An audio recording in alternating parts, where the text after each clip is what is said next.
നമസ്കാരം. സുപ്രഭാതം പരിപാടിയിലേക്ക് എല്ലാ പ്രേക്ഷകർക്കും സ്വാഗതം. ഒന്നാണല്ലേ? അതെ, കള്ളക്കർക്കടകം പോയി മറഞ്ഞു, പൊന്നിൻ ചിങ്ങം എത്തിക്കഴിഞ്ഞു. എന്തായാലും എല്ലാ മലയാളികൾക്കും സന്തോഷം നൽകുന്ന ഒരു മാസമാണ് ചിങ്ങമാസം. ഈ കത്തിച്ചു വെച്ച നിലവിളക്കിലെ പ്രകാശം നമ്മളുടെ മാത്രം മനസ്സിലേക്കല്ല വരുന്നത്, നിങ്ങളുടെ ഓരോ മനസ്സിലേക്കും ഞങ്ങൾ കൊണ്ടുചെന്നെത്തിക്കുകയാണ്. അങ്ങ് ദൂരെ ഇരിക്കുന്ന പ്രവാസികളായ ഓരോ മലയാളികൾക്കും ഈ പൊന്നിൻ ചിങ്ങം പുലരുമ്പോൾ ഞങ്ങൾ ആശംസകൾ നേരുകയാണ്. പ്രത്യാശയുടെ മാസമാവട്ടെ ഈ ചിങ്ങമാസം, ഒരുപാട് ഐശ്വര്യത്തിന്റെ സമൃദ്ധിയുടെ മാസമാവട്ടെ ഈ ചിങ്ങമാസം. പൂമരങ്ങളിലെല്ലാം ഇങ്ങനെ ഓടി കയറി ഇറങ്ങുകയാണ് നമ്മുടെ ബാലന്മാർ. ഇന്ന് പാടവും അതിലെ പറമ്പും എല്ലാം പൂത്തുലഞ്ഞ് തുടങ്ങുകയാണ് ഇന്ന് മുതൽ. രാത്രികാലങ്ങളിലാണെങ്കിൽ ഓണനിലാവ് നമ്മുടെ ജനലിൽ കൂടെ എത്തി നോക്കി തുടങ്ങി അല്ലെ? എങ്ങും പൂക്കളുടെ ഉത്സവമായിരിക്കും ഈ ഒരു മാസക്കാലം മുഴുവൻ. ഈ പൂക്കളെല്ലാം വാരിയെടുത്ത് നമ്മുടെ മുറ്റത്ത് നിറച്ച് സമൃദ്ധമായിട്ടുള്ള ഒരു ഓണം കൊണ്ടാടുമ്പോഴത്തേക്കും നമ്മുടെ മനസ്സ് ചെന്നെത്തുന്ന ഗതകാലങ്ങളിലേക്കാണ്.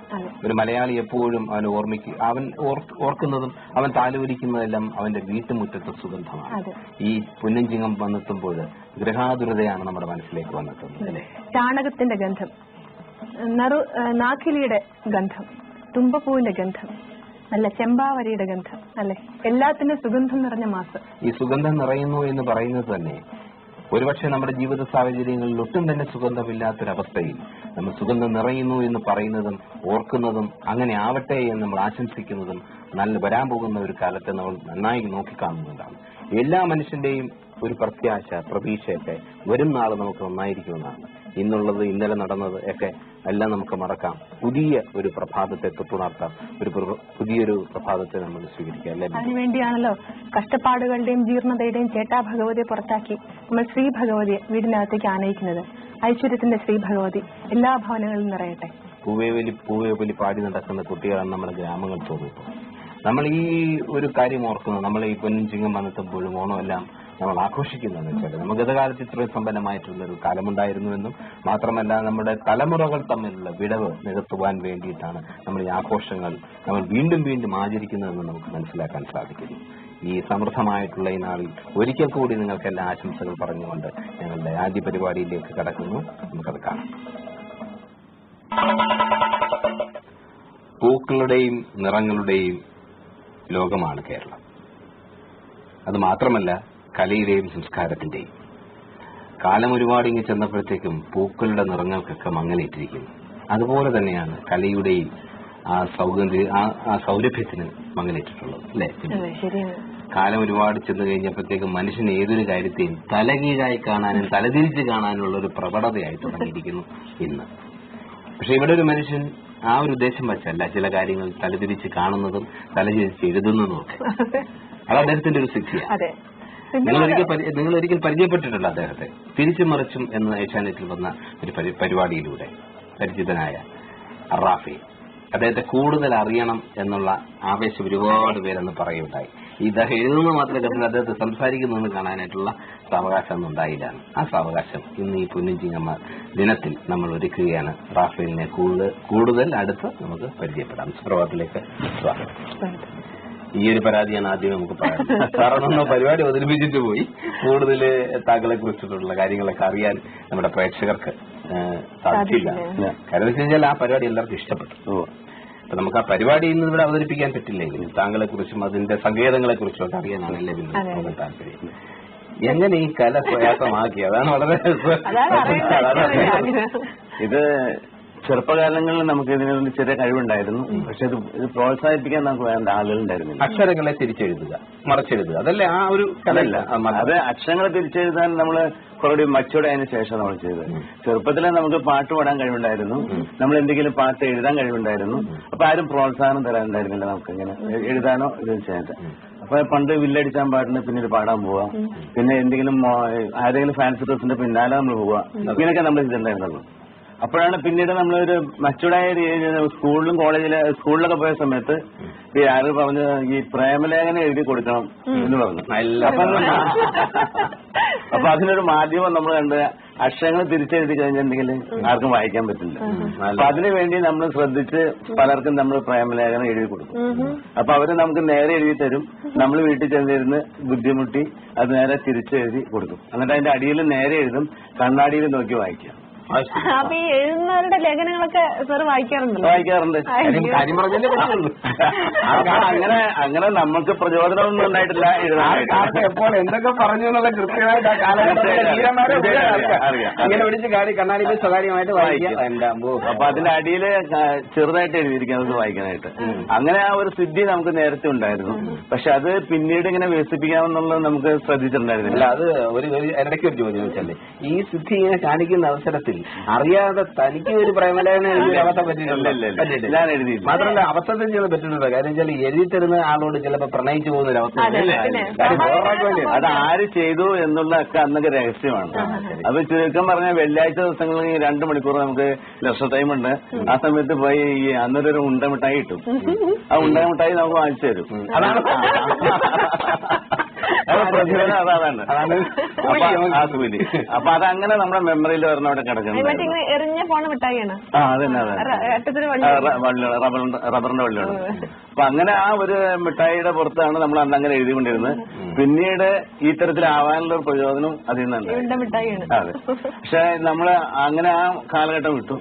പിന്നെ ഞാൻ ഈ സ്കൂളിൽ ഒക്കെ കഴിഞ്ഞ് ജോലി കിട്ടിയതിന് ശേഷമാണ് ഞാൻ ഈ കലയ്ക്ക് ഔദ്യോഗികമായിട്ട് പുറത്തേക്ക് വന്നത്. കാരണം ബേസിക് ആയിട്ട് നമുക്ക് 10 പൈസ കിട്ടാനുള്ള ഒരു സാഹചര്യം ഉണ്ടെങ്കിൽ മാത്രമാണ് നമുക്ക് എന്തും ഇറങ്ങാൻ പറ്റുള്ളൂ. അപ്പൊ നമ്മൾ പ്രതിഫലം ഇല്ലാതെയാണ് നമ്മൾ ഈ പ്രോഗ്രാം ചെയ്യുന്നത്. അപ്പൊ നമ്മളിപ്പോ എവിടെ മത്സരം ഉണ്ടെങ്കിലും നമ്മളെ മത്സരത്തിൽ പോകും. ഫാൻസി ഡ്രസ്, മോണോ ആക്ട്, ഓട്ടം തുള്ളല്. അപ്പൊ ഈ ഫാൻസി ഡ്രസ് എന്ന് പറഞ്ഞാൽ ഞങ്ങളുടെ നാട്ടില് 2 വീലർ ഫാൻസി ഡ്രസ് ഉണ്ട്. എന്നുവെച്ചാൽ വേഷം കെട്ടിയുണ്ട് ടൗണിലൂടെ സ്കൂട്ടറിൽ ഇങ്ങനെ പോവാം. അപ്പൊ അതിൽ നമ്മൾ വേഷം മാത്രമല്ല, ഒരു ഭാവാഭിനയം. ഇപ്പൊ ഒരു ഗർഭിണീനെ നമ്മള് ആസ്പത്രിയിൽ കൊണ്ടുപോവാണ്. അപ്പൊ ഞാൻ ഗർഭിണിയെ ആസ്പത്രിയിൽ കൊണ്ടുവന്ന സമയത്ത് ആ ഗർഭിണീനെ ഞാൻ ആദ്യം പെൺവേഷം കിട്ടാറ്. അതെന്നുണ്ടെങ്കിൽ നമ്മുടെ ആ ആക്ഷനിൽ ഫിഗറിലും പെണ്ണായിട്ട് തോന്നുന്നു എന്ന് പറഞ്ഞു, അതുകൊണ്ട് ചെയ്തു. പിന്നെ ആക്ഷനിൽ നമ്മൾ ആ പെണ്ണുങ്ങളുടെ പെട്ടെന്നുള്ള കരച്ചിലും കാര്യങ്ങളൊക്കെ ചെയ്യാനായിട്ട് പറ്റുന്നുണ്ട്. അപ്പൊ മീശ മാത്രമല്ല, കംപ്ലീറ്റ് ചെസ്റ്റിലൊക്കെ പഠിക്കണം. ഈ ബ്ലൗസ് ഒക്കെ ഇടുന്ന സമയത്ത് നമുക്ക് ഇവിടെയും പുറത്തൊക്കെ പഠിക്കണം. അത് പഠിക്കണം, കാലയിൽ പഠിക്കണം. അതിനൊന്നും യാതൊരു ഇല്ല. ഏത് സമയത്ത് ഞങ്ങൾ പറഞ്ഞ മീശ പഠിച്ച് കാശ് പഠിക്കുന്ന ഞങ്ങൾ അങ്ങനെ അത്തരത്തിൽ ചെയ്യും. അപ്പൊ പോയതിൽ എല്ലാം ഒരു 5 or 6 വെച്ച് ബാക്കി 126 നമ്മൾ ചെയ്തതിൽ 5 or 6 വെച്ച് ബാക്കി എല്ലാം പ്രൈസ് കിട്ടിയിരുന്നു. അപ്പൊ അങ്ങനെ നമ്മൾ ആ ഫാൻസി ഡ്രസ് ചെയ്തു. പിന്നെ ഈ മോണോ ആക്ട് മത്സരം ഞങ്ങൾ കമ്പനി ലെവലിൽ വന്ന മോണോ ആക്ട്. അത് ഞാൻ HMT-യിലെ ജോലി കളമശ്ശേരി. അപ്പൊ എന്റെ വീട് പെരുമ്പാവൂരിനടുത്താണ്. അത് പറഞ്ഞില്ല. പെരുമ്പാവൂരിനടുത്ത് മാവേലിപ്പടി എന്ന് പറഞ്ഞ സ്ഥലമുണ്ട്. ആയിത്തുപടി എന്ന് പറഞ്ഞ സ്ഥലത്തിന് പറയും. അപ്പൊ അങ്ങനെ ആ സ്ഥലത്താണ് ഇവിടെ. അപ്പൊ ജോലി നമ്മൾ ഇത്രയും നല്ല ആൾക്കാർ അവിടെ ഉണ്ടെന്നുള്ളത് ഞാൻ അപ്പൊ അങ്ങനെ ഒരു സാഹചര്യത്തിൽ നമ്മൾ വന്ന് കമ്പനിയിൽ ഈ മത്സരങ്ങൾക്ക് നമ്മൾ പറഞ്ഞു വിട്ടു. ഹിന്ദി മോണാക്ടിന് പോയി. ഈ ടൗൺ പ്ലാനിംഗ് ഇംപ്ലിമെന്റേഷൻ കമ്മിറ്റിയുടെ അതിനകത്ത് ഒരു ഹിന്ദി മോണാക്ടിന് പ്രൈസ് കിട്ടി. അപ്പൊ നമുക്ക് അഭിനയിക്കാൻ പറ്റും എന്നുള്ള ധാരണയോടുകൂടി പിന്നെ നമ്മൾ മറ്റുള്ള എവിടെ മോണോ ആക്ട് മത്സരം പോകും. പിന്നെ ഈ നാഷണൽ സേഫ്റ്റി കൗൺസിലിന്റെ ഓട്ടംതുള്ളൽ മത്സരം വന്നു. ഈ സുരക്ഷിതത്വം അതിനെപ്പറ്റി. അപ്പൊ ഞാൻ എന്താ ചെയ്തെന്ന് വെച്ചിട്ടുണ്ടെങ്കിൽ എനിക്ക് എന്റെ ഒരു ഗുരുവാണ് കലാമണ്ഡലം പ്രഭാകരൻ. അദ്ദേഹത്തിന്റെ ഒരു ശിക്ഷണത്തിൽ എന്ന് പറഞ്ഞാൽ ഞാൻ സ്ക്രിപ്റ്റ് എഴുതും, അദ്ദേഹത്തിന് കൊടുത്ത് അദ്ദേഹത്തിന് വേണ്ട കറക്ഷൻസ് ചെയ്ത് നമുക്ക് വേണ്ട ഭാവങ്ങളൊക്കെ പറഞ്ഞു തരും.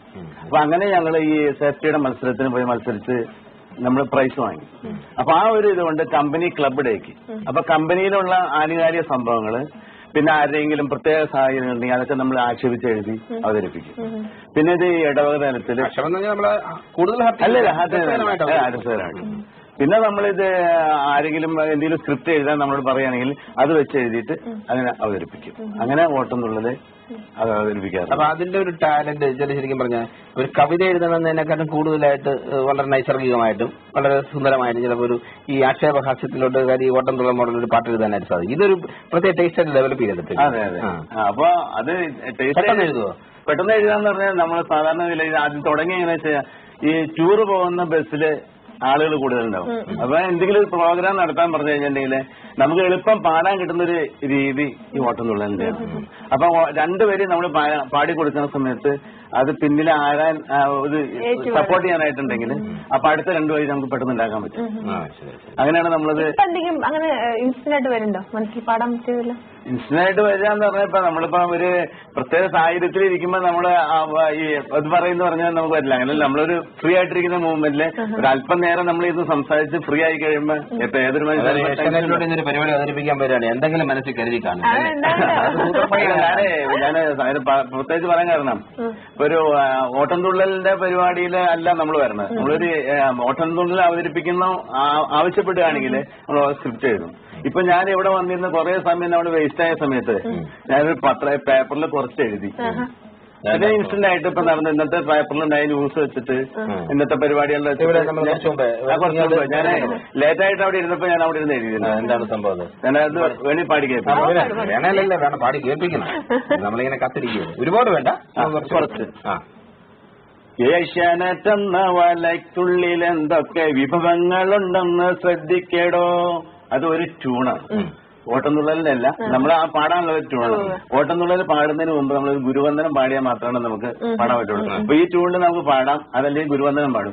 ഗുരു ചരണാംബുജ യുഗളമുദാരം പരിചരണേന വണങ്ങി വണങ്ങി ഗുരു ചരണാംബുജ യുഗളമുദാരം പരിചരണേന വണങ്ങി വണങ്ങി പരിചൊടു നല്ലൊരു കഥ പറവാൻ മമ പരിഷതി ഞാനിതാ വന്നിക്കും നേൻ. ഏഷ്യാനെറ്റെന്ന വലയ്ക്കുള്ളിൽ എന്തൊക്കെ വിഭവങ്ങളുണ്ടെന്ന് ശ്രദ്ധിച്ചു നോക്കടോ. ഏഷ്യാനെറ്റെന്ന വലയ്ക്കുള്ളിൽ എന്തൊക്കെ വിഭവങ്ങളുണ്ടെന്ന് ശ്രദ്ധിച്ചു നോക്കടോ. സുപ്രഭാതം മുതൽ സുപ്രഭാതം വരെ നാനാ തരക്കാരെ കോർത്ത് നീക്കിയിടടോ. സുപ്രഭാതം മുതൽ സുപ്രഭാതം വരെ നാനാ തരക്കാരെ കോർത്തിണക്കിയിടടോ. കൊച്ചമ്മമാർക്ക് സുഖിക്കാൻ തരത്തിലും വീട്ടമ്മമാര് കരയും വിധത്തിലും. കൊച്ചമ്മമാർക്ക് സുഖിക്കാൻ തരത്തിലും വീട്ടമ്മമാര് കരയും വിധത്തിലും ഒട്ടേറെ സീരിയൽ ഉച്ചയ്ക്ക് ശേഷം ഏഷ്യാനെറ്റിലുള്ളതെല്ലാവർക്കും നല്ലതാ. ഉണ്ണാതെ കണ്ണാടി കാട്ടിരിക്കുന്നതും നമ്മൾ തമ്മിൽ തല്ല് കൂടുന്ന കാഴ്ചയും. ഉണ്ണാതെ കണ്ണാടി കാണാതിരിക്കലും നമ്മൾ തമ്മിൽ തല്ല് കൂടുന്ന കാഴ്ചയും. വപ്പിയും തൊപ്പിയും ബാർബറെ കൂട്ടിയ മുൻഷി വരുന്നത് പാര കൊണ്ടാണ്. വപ്പിയും തൊപ്പിയും ബാർബറെ കൂട്ടിയ മുൻഷി വരുന്നത് പാര കൊണ്ടാണടോ. ജനകീയം ജാനകി അരങ്ങു തകർക്കുമ്പോൾ സ്നേഹാഞ്ജലി എപ്പിസോഡേറെ കഴിഞ്ഞടോ. വാർത്തയ്ക്ക് പ്രാധാന്യം ഗോബലിയിലാണെങ്കിൽ മറ്റുള്ള കാര്യങ്ങൾ ഏഷ്യാനെറ്റിലാണടോ. അഭിമാനമുള്ള കാര്യമാണ്.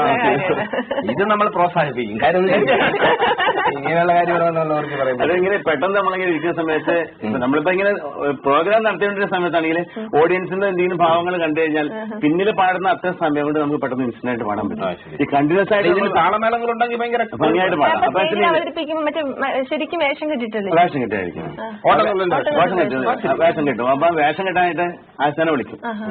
ആശാൻ വന്ന് വേഷം കെട്ടി തരും. അനുഗ്രഹം വാങ്ങിച്ചിട്ടുണ്ട് കളിക്കാറുണ്ട്. മാസ്റ്റർ എത്ര കാലം പഠിക്കുന്നു? പ്രഭാര മാഷിന്റെ കൂടെ അങ്ങനെ കാലകാലം കണ്ടിന്യൂസ് പഠിക്കല്ല. ഇതിനൊരു പ്രത്യേകിച്ചുണ്ടെങ്കിൽ ഇതിനൊരു പ്രത്യേക ഭാവമാണ്. നമ്മൾ സ്വന്തം ഉണ്ടാക്കുന്നതായതുകൊണ്ട് നമുക്ക് ആ സമയത്ത് സ്വയം ഭാവങ്ങൾ വരും. അത് എന്തൊക്കെ കാണിക്കണമെന്ന് മാഷ് പറഞ്ഞു. ചിട്ടവട്ടങ്ങളൊക്കെ പഠിച്ചു. അതെ, അതിന്റെ രൂപമൊക്കെ ഉണ്ടാവണത്. അപ്പൊ ഇതെന്താ വെച്ചിട്ടുണ്ടെങ്കിൽ നമുക്ക് ഇൻസ്റ്റന്റ് ആയിട്ട് വരുന്ന വെച്ചിട്ടുണ്ടെങ്കിൽ പെട്ടെന്ന് നമ്മൾ ഈ പിന്നിൽ പാടുന്ന സമയത്ത് നമ്മൾ ഓഡിയൻസിനെ ശ്രദ്ധിക്കാം ആക്ഷനില്. അപ്പൊ എന്താ വേണ്ടതെന്ന് വെച്ചാൽ അപ്പൊ നമ്മൾ പാടും. അല്ല, അങ്ങനെ ഈ ഒരാൾ കളിയാക്കും അല്ലെങ്കിൽ സ്റ്റേജിൽ ഒരു ആക്ഷേപഹാസം നടത്തുമ്പോ എപ്പോഴെങ്കിലും ഓഡിയൻസ് റെസ്പോണ്ട് ചെയ്തിട്ടുണ്ടോ? തീർച്ചയായിട്ടും ഉണ്ട്. അത് ഈ കഴിഞ്ഞ മാസം 2000 മെയ് 13 അതുപോലെ കാലത്ത് മറക്കാൻ പറ്റാത്ത ദിവസം വിഷമം വരികയും ചെയ്യും. ഇതാണ് അപ്പൊ ഈ ഞങ്ങളുടെ ഇടവകയിൽ ഒരു ഓട്ടംതുള്ളൽ നടത്താൻ പറഞ്ഞു. വിഷമം വരിക കഴിച്ചിട്ടുണ്ടെങ്കിൽ അത്രയ്ക്ക് ഫീൽ ചെയ്ത കേസാണ്. അപ്പൊ അത് നമ്മുടെ പ്രശ്നമായിട്ട്. അപ്പൊ ഞാനിങ്ങനെ ഓട്ടംതുള്ളൽ എഴുതി സ്ക്രിപ്റ്റ് എഴുതി. അപ്പൊ പള്ളിയിൽ പോയി അനുവാദമൊക്കെ വാങ്ങിച്ചു. അപ്പൊ അച്ഛൻ പറഞ്ഞു വെച്ചിട്ടുണ്ടെങ്കിൽ നമ്മുടെ നാട്ടിൽ ഒത്തിരി ഇരട്ടപ്പേരുണ്ട് ആളുടെ കളിപ്പേര്. അപ്പൊ ഒരു കളിപ്പേര് എടുത്തിട്ട് ഓട്ടംതുള്ളൽ എഴുതി. അപ്പൊ നല്ല രസമായിരിക്കും ആളുകൾ എഫക്ട് ചെയ്യുന്നത്. അപ്പൊ ഞാനങ്ങനെ ആലോചിച്ചപ്പോ മുഴുവൻ കളിപ്പേരായ ഭംഗിയില്ല. അപ്പൊ കുറെ നാട്ടിൽ നടക്കുന്ന സംഭവങ്ങള് പള്ളിയിലെ കാര്യങ്ങളൊക്കെ എഴുതി. അപ്പൊ ഞാൻ തുടങ്ങുന്നതിന് മുമ്പ് പറഞ്ഞു ഞാനിങ്ങനെ 2 തരത്തിൽ കഥ എഴുതിയിട്ടുണ്ട്. ഒന്ന് നാട്ടിൽ നടക്കുന്ന സംഭവങ്ങളാണ്, പിന്നെ കുറച്ച് ഇരട്ടപ്പേരാണ്. അപ്പൊ ഇത് ആർക്കെങ്കിലും ഇതിന് വിരോധം ഉണ്ടെങ്കിൽ ഈ പ്രോഗ്രാം വേണ്ട. അതെല്ലാം മുൻപത്തെ ആദ്യത്തെ ഭാഗം മാത്രം മതിയെങ്കിൽ അത് നടത്താം. രണ്ടാമത്തെ ഭാഗത്തിൽ ഈ നാട്ടിലുള്ള ആളുകളുടെ ഇരട്ടപ്പേരാണ്. ആരും വ്യക്തിപരമായിട്ടല്ല നമ്മൾ പറയുന്നത്. ഈ ഇരട്ടപ്പേര് ചേർത്ത് കവിത എഴുതി. പക്ഷെ ഈ പ്രോഗ്രാം നടക്കുന്തോറും നല്ല കയ്യടിയായിരുന്നു. അപ്പൊ ഞാൻ പറഞ്ഞു ആർക്കെങ്കിലും പേര് ഇതിനകത്ത് എന്റെ പേര് ഇന്നതാണെന്ന് ഉറക്കെ വിളിച്ചു പറഞ്ഞത് ചേർക്കാൻ ധൈര്യമുള്ള ആളിനെ വിളിച്ചു പറഞ്ഞാൽ ഉടനെ ഞാൻ പേര് ചേർക്കും. എനിക്ക് പറ്റും. ആരെങ്കിലും പേര് ഉണ്ടാവുമെന്ന് പേടിച്ചിട്ട് എന്റെ പേര് ഒഴിവാക്കാന്ന് പറഞ്ഞാലും അത് ഒഴിവാക്കാൻ. അപ്പൊ ഇത് ആരും അത്ര താല്പര്യമായിട്ട് വന്നില്ല. അപ്പൊ ഞാൻ പറഞ്ഞു തുടങ്ങിയാൽ അവസാനിക്കുന്നവരെ നടത്തും. അതിനൊന്നും ആരും പ്രതിഷേധിച്ചില്ല. അപ്പൊ പക്ഷെ ആരംഭത്തില് ചില ആൾക്ക് പണ്ട് ചെറുപ്പത്തില് നല്ല ഇങ്ങനെ പേര് കളിപ്പേര് വിളിക്കുമ്പോൾ വിഷമമുണ്ടായില്ല. അത് സാമ്പത്തികമായിട്ട് നന്നായി കഴിഞ്ഞപ്പോൾ അവർക്കൊരു ബുദ്ധിമുട്ട് വന്നു. ഞാൻ എന്റെ ആ പേര് കേട്ടാൽ മോശമെന്ന് തോന്നി. അങ്ങനെ ഒരു ബുദ്ധിമുട്ട് വന്നവര് നമ്മുടെ പ്രോഗ്രാം കഴിഞ്ഞപ്പോ കൂവലും ബഹളം ഉണ്ടാക്കി. പക്ഷെ എന്റെ പ്രോഗ്രാം ഞാൻ കംപ്ലീറ്റ് നടത്തി. അതിനുശേഷം ഭയങ്കര പ്രശ്നമായി. എന്റെ വീടിന്റെ മുൻപിൽ എന്റെ ഗേറ്റിലൊക്കെ വലിച്ച് എന്നെ തല്ലുന്നൊക്കെ പറഞ്ഞ ബഹളം ഉണ്ടാക്കി. പിന്നെ എന്നെ പുറത്തേക്ക് ഇറങ്ങാൻ പറ്റാത്ത സാഹചര്യത്തിലാക്കി. അതെനിക്ക് ഫീൽ ചെയ്തു. അപ്പൊ അതൊരു ശരിക്കും പറഞ്ഞു കഴിഞ്ഞാൽ ഒരു കലയെ പൂർണ്ണ രൂപത്തിൽ നമുക്ക് ഉൾക്കൊള്ളാൻ കഴിഞ്ഞില്ല. അപ്പൊ നമ്മളെ ആക്ഷേപഹാസ്യമാണെന്ന് നമ്മൾ പറയും ചെയ്തു. ആരുടെ പേര് അതിനകത്ത് പറഞ്ഞില്ല, കളിപ്പേരുകൾ മാത്രം പറഞ്ഞുള്ളൂ. പക്ഷെ അത് മാനസികമായിട്ട് നമുക്കൊരു ബുദ്ധിമുട്ട്. എന്റെ നാട്ടുകാരോട് ഞാൻ പരസ്യമായിട്ട് ക്ഷമ വയ്ക്കാൻ തയ്യാറാണ്. കാരണം വെച്ചിട്ടുണ്ടെങ്കിൽ പക്ഷെ ഞാൻ വ്യക്തിപരമായിട്ട് ആരും കളിയാക്കിയില്ല. അത് എന്തോ എന്റെ നാട്ടിലൊരു പ്രോഗ്രാം നടത്താൻ തന്നെ ഭയങ്കര ബുദ്ധിമുട്ട് അനുഭവപ്പെടും എനിക്ക്. അങ്ങനെ ഒരു സാഹചര്യം. അത് കൂടാതെ ഇപ്പൊ ഈ ഇങ്ങനെയുള്ള പരിപാടികൾ അവതരിപ്പിക്കുമ്പോൾ ചിലയിടങ്ങളിൽ റാഫേൽ എന്നൊരു വ്യക്തി വരികയും ഈ പരിപാടി അവതരിപ്പിക്കുകയും ചെയ്യണമെന്ന് താല്പര്യമുണ്ട് ഒരു ക്ലബ്ബുകാർക്ക്. അങ്ങനെ റിക്വസ്റ്റ് ചെയ്ത് പോയിട്ടുണ്ടോ? പരിപാടി അവതരിപ്പിക്കാറുണ്ടോ? പ്രോഗ്രാം ചെയ്യാറുണ്ട്. അവര് നമ്മൾ ആദ്യം എന്ത് പരിപാടി നടത്തുന്നത് സ്ക്രിപ്റ്റ് തരും. ആ സ്ക്രിപ്റ്റ് തന്നു കഴിഞ്ഞാൽ നമുക്ക് അതിനനുസരിച്ച് കവിത എഴുതാം. അങ്ങനെ എഴുതി മുഴുവൻ ആക്കിയില്ലെങ്കിൽ നമുക്ക് വീണ്ടും നമുക്ക് അതിനകത്ത് ചേർക്കാം. കുടുംബത്തെ കുറിച്ചൊന്ന് പറയൂ. കുടുംബത്തിലെ മക്കള് പഠിച്ചുകൊണ്ടിരിക്കുകയാണ്. അപ്പൊ വൈഫിന് ജോലിയൊന്നുമില്ല. അനുഭവിച്ചിട്ടെ ഈ ലവ് ലെറ്റർ ഒരു കാര്യം പറഞ്ഞല്ലോ. ഭാര്യ കേട്ടോണ്ടിരിക്കുന്നുണ്ടാവും. പുള്ളിക്കാരിക്ക് അറിയാമോ ഈ സംഭവം? ഇത് പല പ്രാവശ്യം ടിവിയിൽ കേട്ടിട്ടുള്ളതുകൊണ്ട് അങ്ങനെ പോയിട്ടില്ല എന്ന് വ്യക്തമായിട്ട് അറിയാം. പുള്ളിക്കാരി പ്രേമിച്ച് കല്യാണം ചെയ്യണോ? അല്ല അല്ല ഇതുപോലെ എഴുതി കല്യാണം നല്ല മാർഗത്തിൽ. കുട്ടികളെ പറ്റി പറയും. കുട്ടികളെ മൂത്തയാളെ ബികോം കഴിഞ്ഞ് കമ്പ്യൂട്ടറിന് പോകണം. അത് താഴെ മകൻ വലിയ കുട്ടികളൊക്കെ. അതെ, അടുത്ത മകനാണ്. അവൻ ITC കഴിഞ്ഞ് HMD തന്നെ ട്രെയിനി ആയിട്ട് വർക്ക് ചെയ്യണം. അതേ താഴെയുള്ള മകള് പ്രീ-ഡിഗ്രി കഴിഞ്ഞപ്പോ ഇരിക്കുന്ന നമ്മുടെ ഈ എഴുത്തും കാര്യങ്ങളൊക്കെ നമ്മളിപ്പോ തിരിച്ചും മറിച്ചെന്നുള്ള പരിപാടി ഒരുപാട് കാര്യങ്ങളാണ്. ഇതെങ്ങനെയാണ്? ഇത് പ്രാക്ടീസ് വഴിയാണോ? ഇത് നമ്മുടെ മെമ്മറിയിലോട്ട് ഇത് കടത്തിയിട്ട് റീപ്രൊഡ്യൂസ് ചെയ്യുന്നതാണോ? എങ്ങനെയാണ് ഇതിന്റെ? അത് നമ്മള് ഇതിനകത്ത് ഈ അക്ഷരങ്ങള് ആദ്യം എഴുതി ഇങ്ങനെ ഒരു ലൈൻ ഉണ്ടല്ലോ. അപ്പൊ ഈ ഓട്ടംതുള്ളലിൽ നിന്നും നമുക്ക് നാട്ടിലൊന്നും അത്ര എഫക്ട് ആവാത്ത സാഹചര്യം വന്നപ്പോ ഇതിന്റെ അന്ന് ചേഞ്ച് വേണം എന്ന് നമ്മൾ മനസ്സിൽ വന്നു. ആ മനസ്സ് വന്ന് ഈ അക്ഷരങ്ങൾ ആദ്യം ഇങ്ങനെ എഴുതി, അങ്ങനെ എഴുതി കഴിഞ്ഞ് ഇപ്പൊ ഒരു കൈ കൊണ്ട് ഇങ്ങനെ ആ തരത്തിൽ എഴുതി, റൈറ്റിൽ നിന്ന് ലെഫ്റ്റിലേക്ക് എഴുതി, മറ്റേത് മിററിൽ കാണുന്നതായിട്ട് എഴുതി, ഇങ്ങനെ എഴുതി 3-4 ടൈപ്പിൽ എഴുതി. അതെ, ഇങ്ങനെ എഴുതി. അങ്ങനെ ഒരു കൈ കൊണ്ട് എഴുതി കഴിഞ്ഞിട്ട് ഞാനൊരു പത്രക്കാരൻ, ഞങ്ങളുടെ നാട്ടിലൊരു ബേബി തോമസ് എന്ന ഒരാളുണ്ട്, പുള്ളി എന്നെ വളരെ സഹായിച്ചിട്ടുള്ളതാണ്. അപ്പൊ അങ്ങനെ എന്നെ വിളിച്ചിട്ട് പറഞ്ഞു ഇത് ദീപ പത്രത്തിൽ കൊടുക്കാം. അങ്ങനെ പറഞ്ഞ് ദീപ പത്രത്തിൽ ആദ്യം ഇത് ഇങ്ങനെ ഇങ്ങനെ മറിച്ച് എഴുതി റാഫേൽ വിസ്മയമായെന്ന് പറഞ്ഞു. അപ്പൊ എനിക്ക് ശരിക്കത് എഫക്ട് ആയി. അപ്പൊ അതിൽ നിന്ന് ഞാനിങ്ങനെ പ്രോഗ്രാമിന് ആൾക്കാരെ വിളിച്ചു കഴിഞ്ഞപ്പോ അവര് ചോദിക്കുകയാണ് ഇനി ഇത് 2 കൈ കൊണ്ട് എഴുതാൻ പറ്റില്ല. അപ്പൊ ഞാൻ ശ്രമിക്കാം, ഇനി ഞാൻ അപ്പൊ എനിക്കത് നല്ലൊരു ക്ലിക്ക് ചെയ്തു. അത് അങ്ങനെയാണ് 2 കൈ കൊണ്ട് ഞാൻ എഴുതി നോക്കി. അത് 2 കൈ കൊണ്ട് എഴുതി നമ്മള്. അപ്പൊ അങ്ങനെ വന്ന സമയത്ത് 2 കൈ കൊണ്ട് എഴുതിയ സമയത്ത് പിന്നെ അത് 2 ഭാഷ എഴുതി കൊടുക്കുകയും ചെയ്തു. അങ്ങനെയാണ് നമ്മൾ ആ ലൈനിലേക്ക് നമ്മൾ ചിന്തിച്ചുകൊണ്ട് 2 കൈ കൊണ്ട് 2 ഭാഷ എഴുതാനും, അപ്പൊ പല ഭാഷകൾ എഴുതാൻ പറ്റുമെന്ന് നോക്കി. അങ്ങനെ പല ഭാഷകൾ നമ്മൾ 30 ദിവസം കൊണ്ട് പഠിക്കുന്ന ആ പുസ്തകം വായിച്ചു. അതിന്റെ വലിയ അക്ഷരങ്ങൾ നോക്കി പഠിച്ച് എഴുതി. അങ്ങനെ ഇപ്പൊ 7 കാൽവിരൽ കൊണ്ടും ഒക്കെ ഇടയ്ക്ക് ചുണ്ടുകൊണ്ട് എഴുതി. ഇപ്പൊ ഞാൻ ലേറ്റസ്റ്റ് ആയിട്ട് ഇപ്പൊ ചെയ്യുന്ന കമ്പ്യൂട്ടറിൽ മൗസ് ഉപയോഗിച്ചുകൊണ്ട് എഴുതും, തിരിച്ചു എഴുതും. അതിന്റെ പെയിന്റ് ബ്രഷ് എന്നുള്ള പേജില് ഞാൻ ഒരു കാര്യം മാഷ് ഉത്തരം പറയില്ലേ, ഇത് മെമ്മറിയിലോട്ട് നമ്മൾ കടത്തി വിട്ടിട്ട് മെമ്മറിയുടെ റീപ്രൊഡക്ഷൻ ആണോ അതോ പ്രാക്ടീസ് ആണോ? കുറെ നേരം നമ്മളിങ്ങനെ എഴുതി കഴിയുമ്പോൾ നമുക്ക് മെമ്മറി ഈ 2 കൈ കൊണ്ട് 2 തരത്തിൽ ചെയ്യാനായിട്ട് നമുക്ക് തോന്നുക.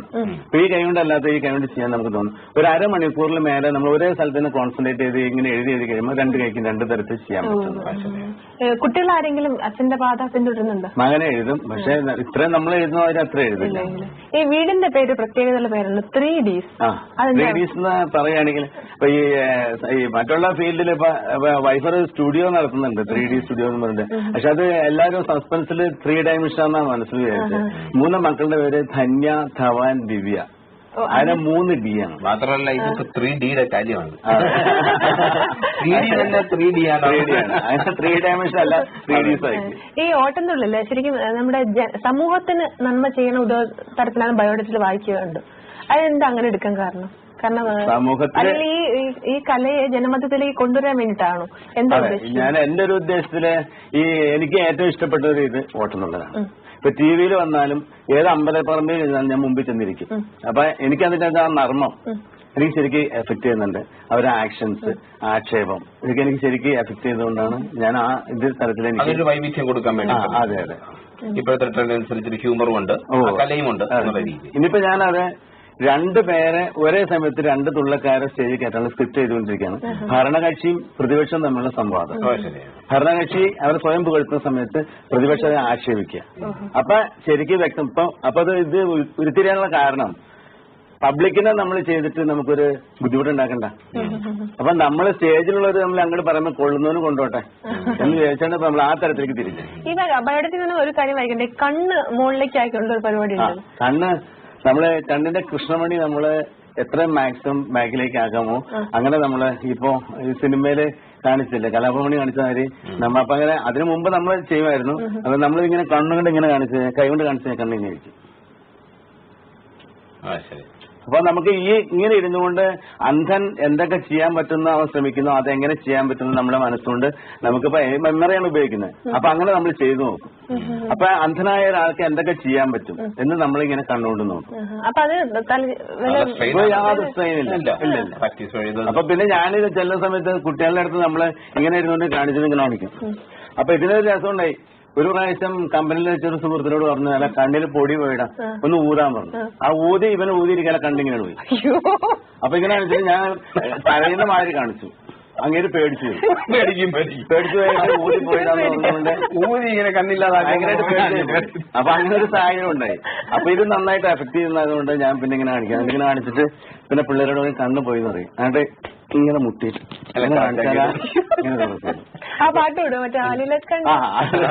അപ്പൊ പിന്നെ നമ്മൾ പിന്നെ ഇങ്ങനെ കാണിക്കും. ഇങ്ങനെ കാണിച്ചാൽ ഇങ്ങനെ ഇങ്ങനെ അടിക്കും. അപ്പൊ പിന്നെ ഇവിടെ അടിക്കും. എന്നിട്ട് ഇങ്ങനെ കാണിക്കും. അപ്പൊ ഇങ്ങോട്ട് പോകും.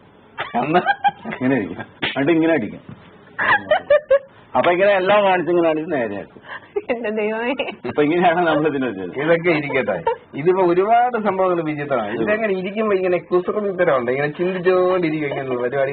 ഇത് ആരും അനുകരിച്ചിട്ടുള്ള കാര്യമല്ല, എല്ലാം താങ്കൾ തന്നെ വളരെ ഇത് എല്ലാത്തിനും ഭയങ്കര കൗതുകമാണ്. അല്ല, ഇതിപ്പോ ഫാൻസി ഡ്രസ് ആണെങ്കിൽ ഞങ്ങൾ ഓരോ വർഷത്തേക്ക് ഒരേ വേഷമാണ്. അത് വേഷം മുഴുവൻ ആലോചിക്കുന്നത് ഞാനാണ്. അപ്പൊ ഒരു വർഷം നമ്മള് മനസ്സിൽ നമ്മള് ആ വേഷം കിട്ടിക്കഴിഞ്ഞാൽ പൊതുജനം, അത് ഞാൻ തന്നെയാണ് ആ വേഷം കാണുന്നതെങ്കിൽ എനിക്ക് എങ്ങനെ എഫക്ട് ചെയ്യുന്നത് ഞാൻ ചിന്തിക്കും. അപ്പൊ ഇന്നൊരു വേഷം കിട്ടിയിട്ട് ജനത്തിന് മുമ്പിൽ ചെന്ന് കഴിഞ്ഞാൽ അവൻ കാണിച്ചാൽ ഞാൻ ചിരിക്കോ ഇല്ലയോ എന്ന് ഞാൻ മനസ്സിൽ വിചാരിക്കും. അങ്ങനെ ഒരു വേഷമാണ് നമ്മൾ ആദ്യം ഇത് ചെയ്യുന്നത്. അങ്ങനെയാണ് വേഷം കിട്ടി നമ്മൾ പോകുന്നത്. അത് സമ്മാനം ഉറപ്പാണ്. എന്തെങ്കിലുമൊക്കെ ഇതല്ലാതെ വേറെ സംഘടനകളുടെ വല്ല പുരസ്കാരങ്ങൾ കിട്ടിയിട്ടുണ്ടോ? ഇപ്പൊ നമ്മള് ഈ ഒത്തിരി സ്ഥലത്ത് നമുക്ക് സമ്മാനങ്ങൾ കിട്ടിയിട്ടുണ്ട്. പിന്നെ ഇതിനുള്ള ഏറ്റവും വലിയൊരു ഡ്രോബാക്ക് എന്ന് വെച്ചാൽ എന്നെ ഒന്ന് പ്രോത്സാഹിപ്പിക്കാൻ ആരെയും വിളിച്ച് ഇന്നൊരു വഴിക്ക് പോയാൽ നല്ലതാണ്, ഇന്നൊരു തരത്തിൽ ചെയ്യാൻ ഞങ്ങൾ തയ്യാറെന്നൊന്നും ആരും വന്നിട്ടില്ല. അതൊരു വിഷമം. കാരണം ഇത്രയും നമ്മളെ കാണിച്ചിട്ട് ഒരാൾ എന്നെ സഹായിച്ചില്ല എന്നുള്ളതാണ് യഥാർത്ഥ അതെ. അപ്പൊ ഇത് ആര് വിളിച്ചാലും പ്രതിഫലം പ്രതീക്ഷിച്ചല്ല, അവർ തരുന്ന കാശ് തികയായിട്ട് നന്ദി. പക്ഷെ ഇവിടെ നമുക്ക് അങ്ങനെ ഒരു കാര്യം പറയുമ്പോൾ ഞങ്ങൾക്ക് പ്രത്യേകിച്ച് ഏഷ്യാനെറ്റിന് ഒരു കാര്യം അങ്ങോട്ട് പറയാറുണ്ട്. കാര്യം ഇങ്ങനെ ആരും പ്രോത്സാഹിപ്പിക്കാത്ത ഒരു ഘട്ടത്തിൽ നമ്മൾ കുറച്ചാകുമ്പോൾ അല്ല, തീർച്ചയായിട്ടും ഞാൻ ഏഷ്യാനെറ്റിനോടും ഏഷ്യാനെറ്റിന്റെ പ്രേക്ഷകരോടും 100% കടപ്പെട്ടിരിക്കുകയാണ്. തിരിച്ചു മറിക്കുന്ന ഒരു പരിപാടി ആദ്യം അവതരിപ്പിച്ചു. വീണ്ടും ഞങ്ങൾ അതെ, ഞാൻ നന്ദി പറയാതിരിക്കുന്നുള്ളൂ. ഈ അവസരം തന്നതിനും നന്ദി പറയണല്ലോ. ഏഷ്യാനെറ്റിന് ഏഷ്യാനെറ്റിന്റെ പ്രേക്ഷകരല്ല, നമ്മൾ ഇങ്ങനെയുള്ള കാര്യങ്ങൾ നമ്മൾ പ്രോത്സാഹിപ്പിച്ചു, മാധ്യമം തിരിച്ചറിഞ്ഞു എന്ന് നമ്മൾ പറഞ്ഞതാണ്. അപ്പൊ ഈ കീബോർഡ് എടുത്തിരിക്കുന്നു, നമുക്ക് ഇതിനകത്ത് ചെറിയ വിസ്മയിപ്പിക്കുന്ന ഒരു പാട്ട് വായിപ്പിച്ചു. അതിന്റെ ഒരു നമുക്ക് സമയമായി വരുന്നത്. അപ്പൊ അതുകൂടെ ഒന്ന് വായിച്ചിട്ട് നമുക്ക് പ്രേക്ഷകർക്ക് ഓണാശംസകൾ നേർന്നുകൊണ്ട് നമുക്ക് സംസാരിച്ചിട്ട് തീരുന്നില്ലല്ലേ, പല കാര്യങ്ങൾ പറയാനുണ്ട്. പക്ഷെ സമയത്തിന്റെ അപ്പൊ ഞാനതിൽ കീബോർഡ് വായിക്കാം. ഇത് സ്വന്തം സ്വയം പഠിച്ചാണോ? സ്വയം പഠിച്ചു. ഞാൻ ഹാർമോണിയം വായിച്ചല്ല, ഈ പാട്ട് നമ്മൾ സ്വയം മനസ്സിലാക്കിയത് നേരെ വായിച്ചിട്ട് നമ്മൾ തിരിച്ചു വായിക്കാൻ പറ്റുമെന്ന് അറിയാൻ വേണ്ടി നമ്മൾ ശ്രമിക്കുകയാണ്. അപ്പൊ ഞാൻ ഓരോ പാട്ടുകൾ ആരെയും പറഞ്ഞു തിരിഞ്ഞാണ്ടിരിക്കുന്നത് അല്ലേ? അതിപ്പോ കീബോർഡ് തിരിഞ്ഞു. സാധാരണ നമ്മൾ തിരിച്ച് നേരെ വായിക്കണം, ആ നേരെ വായിക്കുന്നത് തിരിച്ചു വായിക്കും.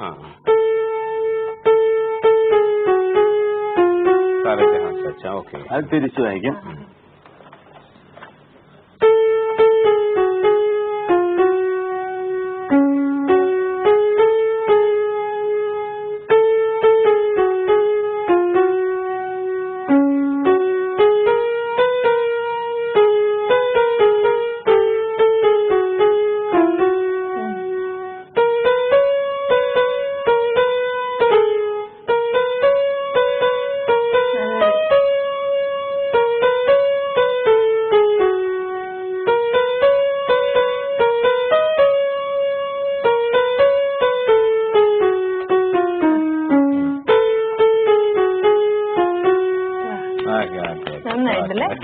ഇരിക്കുന്ന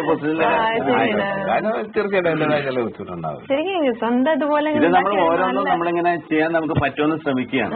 പിന്നെ ഇത് ഡെയിലി പ്രാക്ടീസ് ചെയ്താൽ മാത്രമാണ് നമുക്ക് സാധിക്കുള്ളൂ. എഴുത്തിന്റെ കാര്യത്തിലാണ് ഞാൻ ലക്ഷ ടൈമിൽ നമ്മളിങ്ങനെ ടൈം പാസിങ് വേറെ സിനിമയ്ക്കൊന്നും പോകില്ല. അപ്പൊ ഇങ്ങനെയുള്ള സമയത്ത് നമ്മളിങ്ങനെ എഴുത്തും ഇങ്ങനെയുള്ളതൊക്കെ ചെയ്യും. അതിനാണ് ഇപ്പൊ സമയത്തിന് നല്ല നമ്മുടേതായിട്ടുള്ള വില കൊടുത്ത് നന്നായിട്ട് രാത്രി മിനിമം ഒരു 11-11:30 മണി വരെയൊക്കെ ഇരിക്കും. അങ്ങനെ ഇരുന്ന് നമ്മള് സമയം ഇങ്ങനെ മറ്റുള്ള കാര്യങ്ങളും ശ്രമിക്കാറില്ല. പിന്നെ എഴുത്തിലാണ് മെയിൻ ആയിട്ടുള്ള കാര്യങ്ങൾ ഇരിക്കുന്നത്.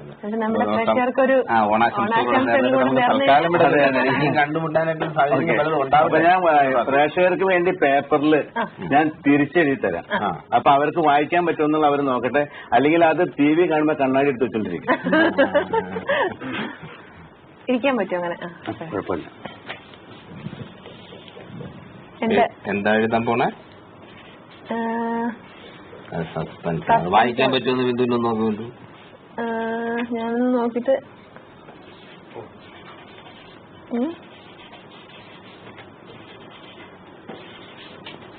എന്റെ നാട്ടുകാരൻ ഇങ്ങനെ കലയുള്ള ഒരാളെന്ന് പറയുമ്പോൾ ആവശ്യം കൊടുക്കും. ആവശ്യം നാട്ടുകാരൻ എന്ന് പറഞ്ഞാൽ ഒരു കലാകാരൻ ഇപ്പൊ രാജ്യത്തിന്റെ പൊതുവായ സമ്പത്താണ്. തീർച്ചയായിട്ടും. അതെ, ഞങ്ങളെങ്ങനെയാണ് സുരേഷ്? പെരുമ്പാവൂരുകാരൊക്കെ നല്ല കലാകാരന്മാരാണ്. എന്റെ കാര്യമില്ലാത്ത പറഞ്ഞു. കോട്ടയത്ത് ഒരുപാട് കലാകാരന്മാർ, എറണാകുളത്തും തൃശ്ശൂരൊക്കെ ഒരുപാട് കലാകാരന്മാർ തീർച്ചയായിട്ടുണ്ട്. നമ്മുടെ ജയറാം ചേട്ടൻ. പിന്നെ ഞാനൊന്ന് പറഞ്ഞു, പിന്നെ അനുവദിക്കില്ല. അതെന്താണ് ഇങ്ങനെയാണ് ഞാൻ എഴുതിയിരിക്കുന്നത്. ഇത് എന്താണെന്നുള്ളത് വായിക്കാം. ബുദ്ധിമുട്ടുള്ള ഏഷ്യാനെറ്റിന്റെ പ്രേക്ഷകർക്കല്ല ഓണാശംസ എളുപ്പം വായിക്കാൻ നമ്മുടെ ക്യാമറ നമ്മുടെ ഏഷ്യാനെറ്റ് പ്രേക്ഷകർക്കും ഏഷ്യാനെറ്റിനും എന്റെ 2001 ഓണാശംസകൾ. അടിപൊളി. അവർക്ക് ഇങ്ങനെ തിരിച്ചു കാണിച്ചു കൊടുത്തു. അപ്പൊ വായിക്കാൻ പറ്റുമല്ലോ? വായിക്കാൻ പറ്റുമോ? വായിക്കാൻ പറ്റും തോന്നുന്നല്ലേ? എന്തായാലും നല്ലൊരു രസകരമായ ഇന്റർവ്യൂ ആയിരുന്നു എന്ന്. അപ്പൊ നേരിട്ട് ഞാൻ എല്ലാവർക്കും എന്റെ എല്ലാവിധ ആശംസകളും. അടുത്ത കാലത്ത് ഭോപ്പാലിൽ നിന്നും ഒരു കത്ത് വന്നിരുന്നു. നമ്മൾ കൂടെ ചേർന്നാണ് അത് വായിച്ച് ചെയ്യുന്നത്. ഓട്ടം തുള്ളൽ എന്ന കലാരൂപത്തെ കുറിച്ചൊരു പരിപാടി നിങ്ങൾക്ക് അവതരിപ്പിച്ച് സുപ്രഭാതത്തിലൂടെ കാണിച്ചൂടെ എന്നായിരുന്നു. അന്ന് ബിന്ദു ഒരു വാഗ്ദാനം പറഞ്ഞിരുന്നു. അതുമായിട്ട് ബന്ധപ്പെട്ട ഒരു ആചാര്യൻ വരുന്നുണ്ട്. നമുക്ക് അദ്ദേഹത്തോട് സംസാരിക്കാം. അതിനുശേഷം ഇതിനുള്ള സാധ്യതകളെ കുറിച്ച് തീർച്ചയായിട്ടും പ്രേക്ഷകരുടെ മുമ്പിൽ അവതരിപ്പിക്കാം എന്ന് പറഞ്ഞു. വാക്ക് പാലിച്ചിരിക്കുകയാണ്. ആരാണ് ആചാര്യൻ? കലാമണ്ഡലം പ്രഭാകരൻ. നമ്മുടെ ഇന്നത്തെ സുപ്രഭാതത്തിലെ അതിഥി. നമസ്കാരം, സുപ്രഭാതത്തിലേക്ക് സ്വാഗതം. സാറ്, ഈ തുള്ളൽ ആചാര്യൻ മലബാർ രാമൻ അത് താങ്കളുടെ വലിയച്ഛനായിരുന്നു എന്നറിഞ്ഞതിൽ വലിയ സന്തോഷമുണ്ട്. കാരണം വെച്ചാൽ അദ്ദേഹം വലിയൊരു ആചാര്യനായിരുന്നു നമ്മൾ വായിച്ചറിഞ്ഞിട്ടുണ്ട്. കൂടാതെ 89 തുള്ളൽ പ്രവീണൻ അവാർഡ് ലഭിച്ചു. 96 Kerala Sangeetha Nataka academy award, 2001 Kunchan award ലഭിച്ചു. ഇങ്ങനെ സാമ്പത്തിക മേഖലയിൽ ലഭിക്കാവുന്ന വലിയ അംഗീകാരങ്ങൾ ലഭിച്ചാണ് ഇരിക്കുന്നത്. ഇത്രയും ആധികാരികമായി ഈ വിഷയത്തെ കുറിച്ച് പറയാൻ അങ്ങ് സർവ്വതാ യോഗ്യനാണ് എന്നതുകൊണ്ട് ആദ്യത്തെ ഒരു ചോദ്യം എന്ന് വെച്ചാല് അന്യം നിന്ന് പോകുന്നൊരു കലയാണെന്ന് പൊതുവെ പറയപ്പെടുന്നതിനെ കുറിച്ച് അങ്ങയുടെ പ്രവർത്തനങ്ങൾ ഇനി വരാൻ പോകുന്ന കാലത്തേക്ക് ഇത് പരീക്ഷിക്കാനുള്ള കാര്യങ്ങളൊക്കെ എന്താണ്? സാധാരണക്കാരന്റെ കലയാണ് തുള്ളൽ പ്രസ്ഥാനം. അതുകൊണ്ട് തന്നെ അതിന് പരിപോഷിക്കാൻ വേണ്ടിയിട്ട്, പോഷിപ്പിക്കാൻ വേണ്ടിയിട്ട് അധികം മറ്റ് തരത്തിലുള്ള യാതൊരു ഫൈൻ ആർട്സ് സൊസൈറ്റികളോ അങ്ങനെ ഒരു സ്ഥാപനങ്ങളും ശരിക്കും മറ്റെല്ലാ കലകൾക്കും പ്രോത്സാഹനത്തിന് ഒരു ബേസ് ഉണ്ട്. ഇത് കലാകാരന്മാരെ നിരന്തരമായ ഇതിലുള്ള അർപ്പണം കൊണ്ട് മാത്രമേ ഈ കല നിൽക്കുള്ളൂ. സാധാരണക്കാരന്റെ കല എല്ലാം ഇങ്ങനെ ഓട്ടത്തിലായാലും മറ്റു ചാക്യാർകൂത്തൊക്കെ നിലനിൽക്കണമെങ്കിൽ സാധാരണക്കാരന്റെ ശരിക്കുള്ള സപ്പോർട്ട് നമുക്ക് കിട്ടണം. അപ്പൊ ഈ കലാകാരന്മാര് അതിപ്പോ ഞാൻ ചെയ്യുന്നത് എന്താണെന്ന് പറഞ്ഞാൽ ഈ കല വല്യച്ഛൻ മലബാർ രാമൻ നായർ അദ്ദേഹം മരിക്കാൻ സമയത്ത് എന്നെ ഏൽപ്പിച്ചു. അത് ഞാൻ വളരെ ഭംഗിയായിട്ട് ഗുരുകുല സമ്പ്രദായത്തിൽ പഠിച്ചതിന് ശേഷം ധാരാളം കുട്ടികളെ ശാസ്ത്രീയമായ രീതിയിൽ പഠിപ്പിക്കും. വളരെ ഭംഗിയായിട്ട് പഠിപ്പിക്കുക, വെറും അഭിനയിക്കാൻ പഠിപ്പിക്കില്ല. അതിന്റെ അടിസ്ഥാനം തുള്ളൽ പറഞ്ഞ എന്താണ്, അതിൽ നിന്ന് ധാരാളം ആൾക്കാർ ഒന്നുമില്ലെങ്കിൽ ആ കുട്ടികളും ആ കുട്ടിയുടെ രക്ഷിതാക്കളും ഈ തുള്ളൽ എന്ന് പറഞ്ഞ ആ വിഷയത്തെ മനസ്സിലാക്കുന്നു. ഈ കുട്ടികളെ പഠിപ്പിക്കുന്നു അങ്ങ് പറഞ്ഞു. ഈ കുട്ടികൾ കൂടുതലും നമ്മുടെ യുവജനോത്സവ മത്സരവേദിയിൽ അവതരിപ്പിക്കുവാനായിട്ട് വരുന്നുണ്ട്. അതിനുശേഷം അവർ വളരെ കാര്യമായിട്ട് ഇതിനെ പരിഗണിക്കുന്നുണ്ടോ? വീണ്ടും ഉപരിപഠനത്തിന് വേണ്ടിയിട്ട് നിലകൊള്ളുന്നുണ്ടോ? എങ്ങനെയാണ് അങ്ങനെ? അത് കുറവാണ്. എന്തുകൊണ്ടാണ് നമ്മൾ കുറച്ചു മുമ്പുള്ള ചോദ്യത്തിന് അത് കുറവാണ്. അതിനു വേണ്ടിയിട്ട് ഒന്നേ തുള്ളലിന് കിട്ടുന്ന വേദികള് പലരും നോക്കുന്നത്, എല്ലാവരും ഇപ്പൊ കമ്പ്യൂട്ടർ സയൻസിന്റെ ഒക്കെ പിറകിൽ പോകുന്ന ജോലി സാധ്യത, അടുത്ത ഭാവിയെ നോക്കുകയാണ്.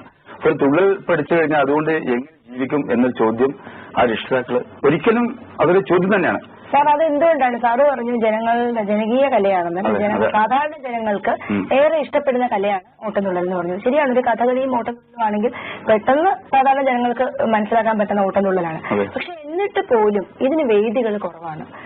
നമ്മുടെ മറ്റു കഥകളിക്കും മോഹിനിയാട്ടത്തിനും ഇതിന്റെ തിരുവാതിര കളിക്ക് പോലും ഉള്ള ഒരു സ്ഥാനം ഓട്ടംതുള്ളലിന് കിട്ടുന്നില്ല പല പ്രധാന വേദികളിലും ഉത്സവവേളകളിലും. അതെന്തുകൊണ്ടാണ് അങ്ങനെ സംഭവിക്കുന്നത്? അതിന് പ്രധാന കാരണം ഈ തുള്ളൽ ഒരു വിഷ്വലായിട്ട് കഥകളി പോലെ ശോഭിക്കാൻ പറ്റില്ല. ഒരു വലിയ സ്റ്റേജിൽ, ഒരു വലിയ ഹാളിൽ ഒരിക്കലും തുള്ളൽ ശോഭിക്കില്ല. കാരണം അത് ചെറിയ ആൾക്കൂട്ടത്തിനടക്ക് ചെയ്യുന്ന ഏകാംഗ അഭിനയാണ്. കൂടുതൽ കഥാപാത്രങ്ങളില്ല, ഒരാൾ തന്നെ അഭിനയിക്കുന്നു. ആ ഒരു തകരാറുകൊണ്ട് സാധാരണക്കാരായ ആൾക്കാരുടെ ഇടയിൽ മാത്രമേ ഇത് പറ്റുള്ളൂ. അപ്പൊ വലിയ വലിയ ഫൈൻ ആർട്സ് ഹാളുകളിൽ ഇല്ലെങ്കിൽ ഇവിടെ ഇപ്പൊ നിശാഗന്ധി ഓഡിറ്റോറിയം ഉണ്ടല്ലോ, അവിടെയൊക്കെ ഇന്നേവരെ തുള്ളല പറ്റില്ല. അതൊരിക്കലും ഓഡിയൻസിന്റെ ഇടയിൽ എത്തില്ല. കാണികളും നമ്മൾ ഒന്നിച്ചു നിൽക്കുന്ന ഒരു കലയാണ്. ഇതിലത്തെ കഥാപാത്രങ്ങളൊക്കെ കാണികളാണ്, തുള്ളൽക്കാരുടെ മുമ്പിലുള്ളൊക്കെ കാണികളാണ്. അപ്പൊ സ്വാഭാവികമായിട്ടും ആ കല സാധാരണക്കാർക്ക് മാത്രമേ, അപ്പൊ അമ്പലപ്പറമ്പിൽ മാത്രമേ അത് പറ്റുള്ളൂ. മറ്റ് ഒന്നൊരു ഫൈൻ ആർട്സ്, എവിടെയെങ്കിലും ഫൈൻ ആർട്സ് തുള്ളല് ഉണ്ട്. ഞാൻ അവതരിപ്പിക്കുന്ന തുള്ളൽ സംഘമുണ്ട്, ഓട്ടൻ ശ്രീലങ്കൻ പറയാൻ 3 തുള്ളലും അവതരിപ്പിക്കുമ്പോൾ ആൾക്കാർ അത് സ്വാഗതം ചെയ്യുന്നുണ്ട്. പക്ഷെ ഒരു തുള്ളൽ മാത്രമായിട്ട് പോകുമ്പോൾ പലപ്പോഴും പറ്റില്ല. പക്ഷെ അമ്പലപ്പറമ്പിൽ ഒരു ടൈം പാസിന് മാത്രം ഒരു നാടകം വരാൻ 9 മണിയാവും, അതൊരു ഗ്യാപ്പ്, ദീപാരാധന കഴിഞ്ഞ് നാടകം വരാൻ സമയമുണ്ട്, അതിനിടെ ഒരു തുള്ളലായിക്കോട്ടെ. പിന്നെ ഏറ്റവും അവർ കൊടുക്കുന്നത് എന്റെ അനുഭവത്തിൽ നിന്ന് 35 വർഷമായി തുള്ളൽ കലാകാരന്മാർക്ക് വളരെ തുച്ഛമായ പ്രതിഫലം. അതുകൊണ്ട് തന്നെ ഈ തുള്ളൽ കലാകാരന്മാർ ഇത് ശരിക്കും അർപ്പണ ബോധത്തോടെ ചെയ്യുന്നില്ല. അവരിന്റെ കോസ്റ്റ്യൂംസ് ഉണ്ടാക്കും ചെയ്യുന്നില്ല. ഈ പാഠപുസ്തകങ്ങളിലുള്ള അല്ലെങ്കിൽ പുസ്തകങ്ങൾ വാങ്ങിയിട്ട് ചില മുദ്രകളൊക്കെ പഠിച്ച് വഴിപാടായിട്ട് തുള്ളൽ നടത്തുന്നു. അതിന് ചെറിയൊരു ഉദാഹരണം പറയാം. അടുത്ത 2-3 ദിവസം മുമ്പ് ഇവിടുത്തെ ഒരു ഈ സുപ്രഭാത ഇന്റർവ്യൂല് ഹാർമോണിയം വായിച്ച സംഭവം പറഞ്ഞില്ലേ, കർണകഠോരമായ ആരോ കേട്ടിട്ടാണ് കരിയപ്പ നിരോധിച്ചത്. നല്ലൊരു ആർട്ടിസ്റ്റിന്റെ കണ്ടിരുന്നെങ്കിൽ പക്ഷെ നിരോധിക്കില്ല. കൊട്ടാരത്തിന് അങ്ങോട്ട് വായിച്ചപ്പോൾ അത് തിരുത്തുകയും ചെയ്തു. അതുപോലെ നമ്മുടെ തുള്ളലിലും ഒരുപാട് ആൾക്കാർ യഥാർത്ഥ ഇതിന്റെ ഈ കല ചെയ്യാത്ത ആൾക്കാരുണ്ടായതുകൊണ്ട് ആൾക്കാർ അത് മടുക്കുന്നു. ഇപ്പൊ നല്ലൊരു ഇങ്ങനത്തെ ഇപ്പോഴത്തെ മീഡിയ ഈ ഇങ്ങനെ ഒരു ദിവസം ഇങ്ങനത്തെ മീഡിയകളിലൊന്നും ഒരിക്കലും തുള്ളല് എനിക്കറിയില്ല. സാർ മടുക്കുന്നു എന്നൊരു വാക്ക് വിധിച്ചു. ഇത് നർമ്മം ഒളിഞ്ഞു കിടക്കുന്ന ഒരു കലയാണ്. ചിരിക്കാൻ വേണ്ടി ആവതുണ്ട് എന്ന് പറയപ്പെടുന്ന കുഞ്ഞൻ നമ്പ്യാരുടെ കാലം തൊട്ടേ ഉണ്ടെന്ന് പറയുന്നു. ഇപ്പൊ എല്ലാവർക്കും ഇപ്പൊ ഉത്സവപ്പറമ്പിലാണ്, വേറെ ഏതൊരു വേദിയിലാണെങ്കിലും പ്രേക്ഷകരെ സംബന്ധിച്ച് ചിരിക്കാനാണ് താല്പര്യം. അതുകൊണ്ടാണല്ലോ ഈ മിമിക്രി എന്ന കലാരൂപം വളർന്നത്, പന്തലിച്ചത്. ഈ നർമ്മം ഒളിച്ചെടുക്കുന്ന ഈ കലാരൂപം പിന്നെയും എന്നിട്ട് എന്നുപോലെ ജനങ്ങളിലോട്ട് എത്തിച്ചേരാതെ പോകുന്നു. ഒരുപക്ഷെ സാഹിത്യത്തിന്റെ ഗുണം മനസ്സിലാക്കാതെ പോകുന്നുണ്ടോ, അതിനെക്കുറിച്ച് അറിയാതെ പോകുന്നുണ്ടോ, എന്താണ് സംഭവിക്കുന്നത് അവിടെ? അതാണ് പറഞ്ഞ അർഹതപ്പെട്ട അതിന്റെ ശരിക്കും പഠിച്ച കലാകാരന്മാർ ചെയ്യുന്നില്ല. പഠിച്ച കലാകാരന്മാരെന്ന് പറയുന്നത് യുവജനോത്സവത്തില് ഇതൊരു മത്സര ഇനമായി മാറിയതുകൊണ്ടാണ് യുവജനങ്ങൾ പോലും ഇതിനെക്കുറിച്ച് എന്തെങ്കിലുമൊക്കെ പഠിക്കുന്നത്. ഇതിലൊരു വലിയ പങ്ക് പഠിപ്പിക്കുന്ന അധ്യാപകർക്കില്ല. കാരണം 4-5 ദിവസം കൊണ്ട് ഒരു ഐറ്റം പഠിപ്പിച്ചെടുത്ത് അവരെ കൊണ്ടുപോയി അവതരിപ്പിച്ച് കലാപ്രതിഭയോ ഒക്കെ ആക്കി മാറ്റുന്നില്ല. അതിനൊരു വലിയൊരു കോൺട്രിബ്യൂഷൻ അധ്യാപകർക്കില്ലേ അങ്ങനെ ചെയ്യുന്നതിൽ? അല്ല, കുട്ടികൾക്കും അത്രേ സമയമുള്ളൂ. ഈ കലാപ്രതിഭ ആവാൻ വേണ്ടിയിട്ട് അവര് 7 ഐറ്റംസ് ഒക്കെയാണ്. കഥകളി, മോഹിനിയാട്ടം, ഭരതനാട്യം, തുള്ളല്, കുച്ചിപ്പുടി, ഇതൊക്കെ പഠിക്കുന്ന കൂട്ടത്തില് നമ്മൾ പഠിപ്പിക്കാൻ തയ്യാറായാലും ആ 10 മിനിറ്റ് ഇപ്പൊ ഉദാഹരണം ശ്ലോകം 4 വരി പാടേണ്ട ശ്ലോകത്തെ 2 വരി മാത്രമേ ഞാൻ പഠിപ്പിക്കുന്നുള്ളൂ. അപ്പൊ നമ്മൾ ഒരുപക്ഷെ ആ വിദ്യാർത്ഥികൾക്ക് അതുകൂടെ എനിക്ക് കുട്ടികൾക്ക് ഉള്ളതുകൂടി ഇല്ലാണ്ടാവും. അല്ല, അങ്ങനെ ഒരു ധാരണ ഉണ്ടല്ലോ, എന്ത് നൃത്തരൂപം പഠിച്ചില്ലെങ്കിലും ഓട്ടം തുള്ളൽ 2 ദിവസം കൊണ്ട് പഠിച്ച് അവതരിപ്പിക്കാൻ പറ്റും എന്നുള്ളത്. 2 ദിവസം കൊണ്ട് ഒരിക്കലും പറ്റില്ല. നമ്മുടെ അനുഭവത്തിൽ 4 ദിവസം കൊണ്ട് പഠിച്ചവരില്ലേ സാർ? അത് കേർഫുള്ളായിട്ട് പഠിപ്പിക്കുന്നു. അത്രയും നമുക്ക് സമയം കിട്ടുന്നുള്ളൂ. കുട്ടികൾക്കും അത്രയും സമയം കിട്ടും. അത്രയും ദിവസം കൊണ്ട് നന്നായിട്ട് പഠിച്ചെടുക്കാൻ പറ്റുമോ? നല്ല കഴിവുള്ള അനുഭവത്തിന് പറയാം. കഴിവുള്ള കുട്ടികൾക്ക് കഴിയും. ഭോപ്പാലിൽ നിന്ന് നമ്മളൊരു കത്ത് വന്നു, ഞാൻ അടുത്ത കാര്യം സംസാരിച്ചു. അപ്പൊ ഒറ്റപ്പെട്ട ഇതുപോലുള്ള ചിന്തയുമായി നടക്കുന്ന ഒരുപാട് ആൾക്കാരുണ്ട് കേരളത്തിൽ. അപ്പൊ ഇവരുടെ മുമ്പിൽ നമ്മുടെ ഈ കലാരൂപന്യം വരുന്ന തലമുറയ്ക്ക് കാത്തു സൂക്ഷിക്കാൻ വേണ്ടിയിട്ട് എന്ത് പ്രവർത്തനങ്ങളാണ് വേണ്ടതെന്നാണ് അങ്ങ് വീക്ഷിക്കുന്നത്? എന്തെല്ലാം ആവാം നമുക്ക്? ഈ കുട്ടികളെ പഠിപ്പിക്കുന്നു എന്ന് തന്നെ പറഞ്ഞ് കുട്ടികളിൽ തന്നെ ഉരുത്തിരിഞ്ഞു വരുന്ന നല്ല സമർത്ഥരായിട്ടുള്ളത് അവരെ കണ്ടെടുത്ത് പരീക്ഷിക്കാൻ വേണ്ടി സർക്കാർ എങ്ങനെ നിലകൊള്ളുന്നു, അങ്ങനെ കുറിച്ച് അങ്ങേക്ക് ഒരു വീക്ഷണം ഉണ്ടാവില്ല. അതെന്താണ് പറയുക? അതിനെനിക്കൊന്ന് പറയാനുള്ളത്, ഒന്ന് കുറച്ചു നേരം സൂചിപ്പിച്ചാണ്, ഇതിപ്പോ ഈ ഏഷ്യാനെറ്റ് കഥകളിനെ പരിചയപ്പെടുത്തുന്നു.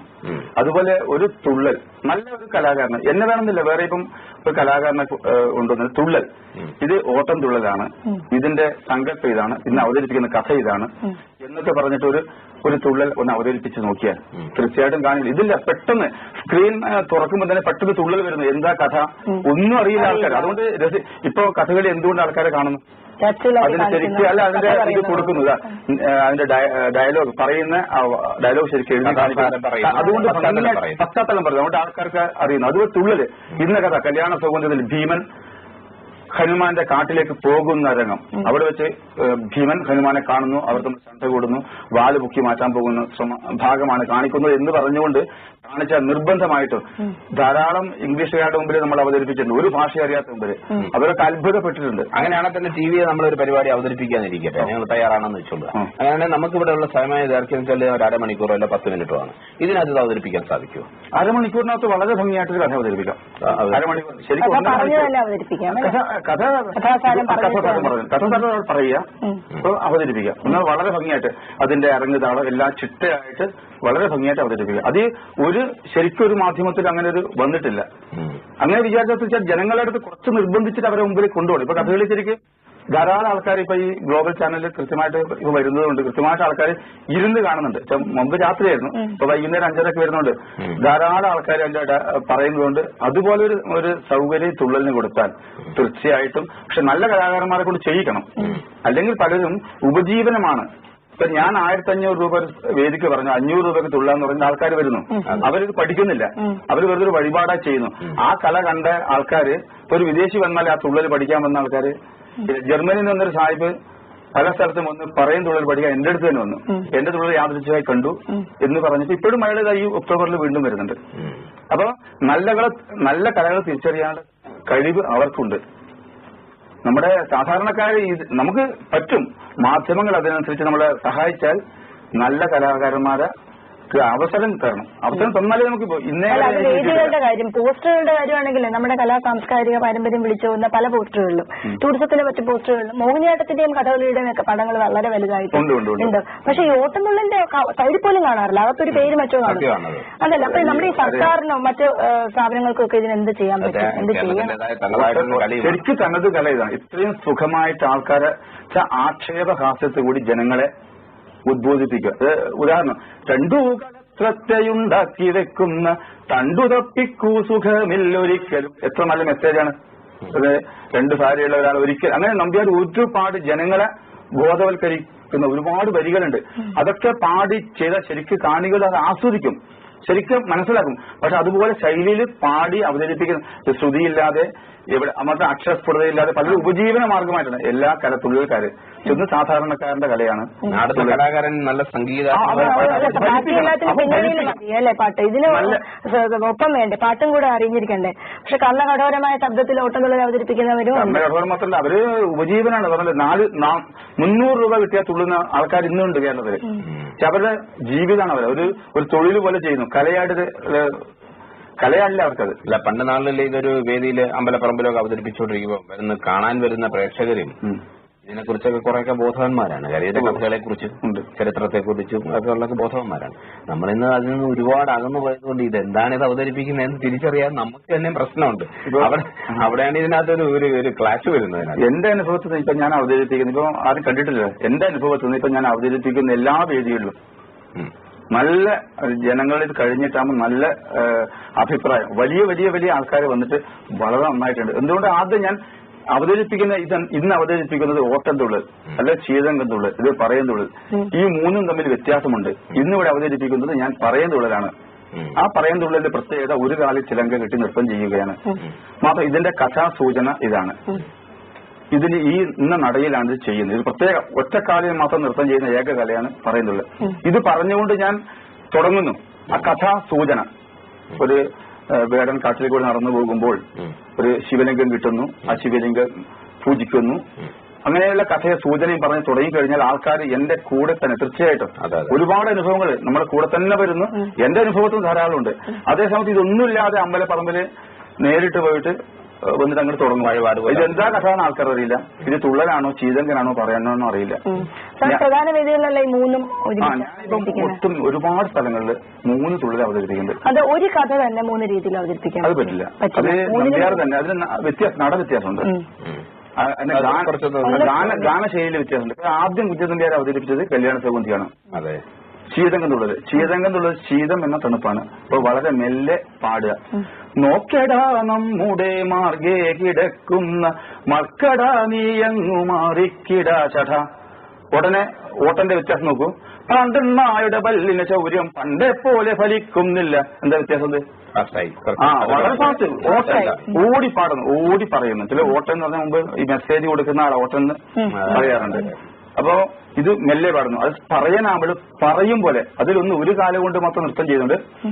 പാക്കനർ കൂലം തന്നിൽ പിറന്നുള്ളോ രടിയന്റെ വാക്കീനെ ശ്രവിക്കേണം വൈകാതെ ബുധന്മാരെ. വളരെ മെല്ലെ, അതിന് അഭയത്തില്ല, പറയല് തന്നെയാണ്. ഇത് തമ്മിൽ വ്യത്യാസം ഞാൻ പല സ്ഥലത്തും, എറണാകുളം ശിവക്ഷേത്രത്തിൽ എല്ലാ വർഷവും ഞാൻ ഒരുപാട് അമ്പലങ്ങളിൽ 3 ഓട്ടം ശീതങ്കൻ പറയാൻ അവതരിപ്പിക്കുന്നു. ഇത് കാണാൻ വേണ്ടി മാത്രം ആൾക്കാർ വരുന്നു. അത് മാത്രമല്ല കുട്ടികളോട് ഞാൻ പറയും, നിങ്ങളുടെ പാഠപുസ്തകത്തിൽ കുഞ്ചൻ നമ്പ്യാരെ ചില സത്യത്തിൽ തുള്ളലിന്റെ ഐതിഹ്യം എന്താണെന്ന് പറയും. മാസ്റ്റർ പറയുന്നത് വെച്ചാല് ഇതിനെ അവതരിപ്പിക്കേണ്ട വിധത്തിൽ അനുഭവമുണ്ട്. ഇപ്പൊ ഒരു അനുഭവം പറയാം. ചെറിയ നാഷണൽ ഫെസ്റ്റിവൽ ഓഫ് യക്ഷഗാന ഇവിടെ കർണാടകയിൽ വെച്ച് നടന്നപ്പോഴേ അവിടെ 10 ദിവസം പരിപാടിയായിരുന്നു. കേരളത്തിലെ കലയായിട്ട് എന്റെ തുള്ളൽ മാത്രമാണ് നടന്ന് കൊണ്ടുപോയത്. അതവിടുത്തെ സംഘാടകരുണ്ടായത്. എല്ലാ ദിവസവും യക്ഷഗാനം എന്ന് പറഞ്ഞാൽ അറിയാലോ, വളരെ ഒരുപാട് മ്യൂസിക്, വലിയ വലിയ ബഹളാണ്. എല്ലാ ദിവസവും വേദിയിൽ ബഹളമയമായി നടന്ന സ്ഥലത്ത് ഒരു ദിവസം ഓട്ടം തുള്ളല് ഞാൻ ഒറ്റക്ക് മേക്കപ്പ് ചെയ്യുമ്പോ എന്റെ സംഘാടകർ ഓൺലി 1 മാൻ, അത് ഭാഷയാണ് ഓൺലി. അപ്പൊ ചോദിച്ചെന്താ, ഒരാൾ മാത്രം അവതരിപ്പിക്കുന്ന ഏകാംഗ അഭിനയാണ്. അപ്പൊ അവർക്കൊക്കെ കൊണ്ട് വിഷമായി. സംഘാടകർ എന്നോടൊന്ന് പറഞ്ഞു, മാഷെ ഒരു കാര്യം ചെയ്യാം, ഇതെല്ലാം കൂടെ പറയാൻ ഇവിടെ ഫെയിലാവും. എന്നാലും ഇത്രയും വലിയ നിങ്ങൾക്ക് ഇത് തുള്ളൽക്കാരൊക്കെ ഒന്ന് എന്ത് ചെയ്യാൻ പറ്റും? ഞാൻ സൈഡിൽ നിന്ന് പറയാം, ഒരു 5 മിനിറ്റിൽ 10 മിനിറ്റ് കഴിയുമ്പോൾ നിർത്തണം. 10 മിനിറ്റ് ചിലപ്പോൾ നിർത്തി, ഇല്ലെങ്കിൽ ചിലപ്പോൾ ഞാൻ വഷളാവുന്നു. ഞാൻ കുഴപ്പമില്ല പറഞ്ഞു, ഞാൻ പോയി. പക്ഷെ ഞാൻ പരമാവധി വിജയിച്ച് ആ കഥേന്റെ സൂചന ഇംഗ്ലീഷിലും കർണാടകത്തിലും അവർക്ക് പറഞ്ഞു കൊടുത്തു. തുള്ളലിനെ പറ്റിയൊക്കെ ചെറിയ കൊടുത്ത് തുടങ്ങി. 10 മിനിറ്റ് കഴിഞ്ഞപ്പോൾ ഞാൻ കണ്ണോട് സ്വകാര്യമായിട്ട് നോക്കി അയാൾ നോക്കുന്നുണ്ടോ. 15 കഴിഞ്ഞ് 1 മണിക്കൂർ കഴിഞ്ഞിട്ടും ആ ആള് കൈകാണിക്കുന്നു. അവസാനം 1 മണിക്കൂർ ആകുമ്പോൾ ഞാൻ കണ്ണോട് നോക്കുമ്പോൾ അയാൾ ചെയ്തോളാം. അങ്ങനെ കഴിഞ്ഞ ഉടനെ ആൾക്കാർ മുഴുവൻ ഓടി വന്നു. എല്ലാവരും വന്നിട്ട് വളരെ ഗംഭീര ഈ ലഹളേന്റെ ഇടയിൽ ഒറ്റൊരു കലാകാരൻ 1.25 മണിക്കൂർ 1 മണിക്കൂർ 10 മിനിറ്റും ചെയ്ത് പിറ്റേ ദിവസം അവിടുത്തെ കർണാടക പത്രങ്ങളിലൊക്കെ നല്ലൊരു വാർത്തയായിട്ട് വന്നു. എന്തുകൊണ്ടാണെന്ന് പറഞ്ഞാൽ ഒന്ന് എന്റെ കഴിവല്ല, അതിന്റെ ആ അവതരണം ഇന്ന് അവതരിപ്പിക്കുന്ന ഇന്നതാണ്. സാർ പഠിച്ചത് അങ്ങനെയാണ്, അതിനെ അതുപോലെയാണ് ചിട്ടയോടുകൂടി പഠിക്കുകയും അത് അവതരിപ്പിക്കാനുള്ള പ്രാഗൽഭ്യം പറഞ്ഞു. ഗുരുകുല വിദ്യാഭ്യാസ രീതി അനുസരിച്ച് പഠിച്ചു, ആ ഒരു രീതി. അത് തന്നെ പറഞ്ഞത് ഈ മലബാർ രാമനായർ എന്ന് പറഞ്ഞ അങ്ങോരാണ് ഈ തുള്ളലിനെ ജീവൻ നൽകിയത്. അതായത് തുള്ളല് നമ്പ്യാർക്ക് ശേഷം അത് വെറും ഒരു വഴിപാട് പോലെ ആയിട്ട് അങ്ങനെ മാറി. പിന്നെ മലബാർ രാമനായർ പ്രത്യേകമായിട്ടുള്ള ചില കഴിവുകളുണ്ടായിരുന്നു. ഒന്ന് വടക്കേ മലബാർ കുട്ടമ്പത്ത് പറഞ്ഞ സ്ഥലത്താണ്. അവിടെ പ്രത്യേകം ചില ഈ കളരിപ്പയറ്റുമായിട്ട് ബന്ധപ്പെട്ട ചില ഉണ്ടായതുകൊണ്ട് വലിയ നല്ല ശബ്ദത്തിൽ പാടി നല്ല അഭിനയം, ഇതിനൊക്കെ സംഗീതം നൽകിയത് വലിയച്ഛനാണ്. ഈ മൃദംഗം ഉണ്ടാക്കുക, ശ്രുതി ഉണ്ടാക്കുക ഒക്കെ മലബാർ രാമനായരാണ്. അപ്പൊ അങ്ങനെ വലിയച്ഛൻ അവിടെ പഠിപ്പിക്കുമ്പോൾ തന്നെ വലിയച്ഛന്റെ ആ കുട്ടമത്ത് ഒരുപാട് തുള്ളൽ സംഘങ്ങളുണ്ടായി. അത് കണ്ടുകൊണ്ടാണ് ഞാൻ വളരുന്നത്. എന്നെ നേരെ വലിയച്ഛൻ കലാമണ്ഡലത്തിൽ തന്നെ ചേർക്കുന്നു. കലാമണ്ഡലത്തെ വലിയച്ഛന്റെ പ്രധാന ശിഷ്യൻ കലാമണ്ഡലം ദിവാകരൻ നായരാശാന്റെയും വടക്കൻ നായരാശാന്റെ കീഴിൽ പഠിക്കാൻ ഭാഗ്യമുണ്ടായി. അന്നത്തെ ഏറ്റവും അറിയപ്പെടുന്ന 2 തുള്ളക്കാരാണ്. ഗുരുകുല സമ്പ്രദായം എന്ന് പറഞ്ഞാൽ ഞാൻ വളരെ വർഷം കഴിഞ്ഞിട്ടാണ് കലാമണ്ഡലത്ത് പോയി ഷർട്ട് ഇടാറില്ല, മുണ്ട് മാത്രമാണ് നിങ്ങൾ കൊടുക്കുക. ഒരിക്കലും ആശാന്റെ മുമ്പിൽ മുണ്ട് മടക്കി ഒത്തി കൊടുക്കില്ല. അതാണ് സമ്പ്രദായം. ആ ഒരു ചിട്ട ആശാന്റെ രാവിലെ 3 മണിക്കാണ്. ഇന്ന് ആരെങ്കിലും അങ്ങനെ പഠിക്കുന്നു പറഞ്ഞു വെച്ചാൽ രാവിലെ 3 മണിക്ക് എഴുന്നിട്ട് രാത്രി 8:30 മണി വരെ ഞങ്ങൾക്ക് ക്ലാസ്സാണ്. അങ്ങനെ പഠിച്ചിട്ടാണ്. അതേസമയത്ത് ഇതിപ്പം കുറച്ചു മുമ്പ് പറഞ്ഞതുപോലെ 4 ദിവസം കൊണ്ട് തുള്ളൽ അവതരിപ്പിക്കുന്നത്. ഇതല്ല, 4 വർഷം ഇത്രയും മണിക്കൂർ ചെലവാക്കിയിട്ടാണ് നമ്മളിത്. പക്ഷെ അങ്ങനെ വളരെ അപൂർവ ആൾക്കാർ രംഗത്ത് വരുന്നുള്ളൂ. അവർക്ക് എനിക്ക് ഇത് തുള്ളൽക്കാരന് കിട്ടാവുന്ന എല്ലാ അവാർഡുകൾ എനിക്ക് എല്ലാം കിട്ടിയിരുന്നു. അത് തീർച്ചയായിട്ടും കിട്ടും. പക്ഷെ അത് അർപ്പണം ചെയ്തതുകൊണ്ടാണ് എന്ന് ഞാൻ വിശ്വസിക്കുന്നത്. അതുണ്ടാവും. അല്ലെ, ആ പഠിക്കുന്ന കാലയളവില് നമുക്ക് ഇതിനെ ഒരു കല നമ്മൾ സ്വായത്തമാക്കുന്നു എന്നത് മാത്രമല്ലേ നമ്മൾ കാണുന്നുള്ളൂ. അല്ലാണ്ട് ഇതുകൊണ്ട് എന്ത് നമുക്ക് ഭാവിയിൽ പ്രയോജനം എന്നൊരിക്കലും ഘടകങ്ങൾ ഇന്ന് പക്ഷേ അങ്ങനെ വരുന്നു.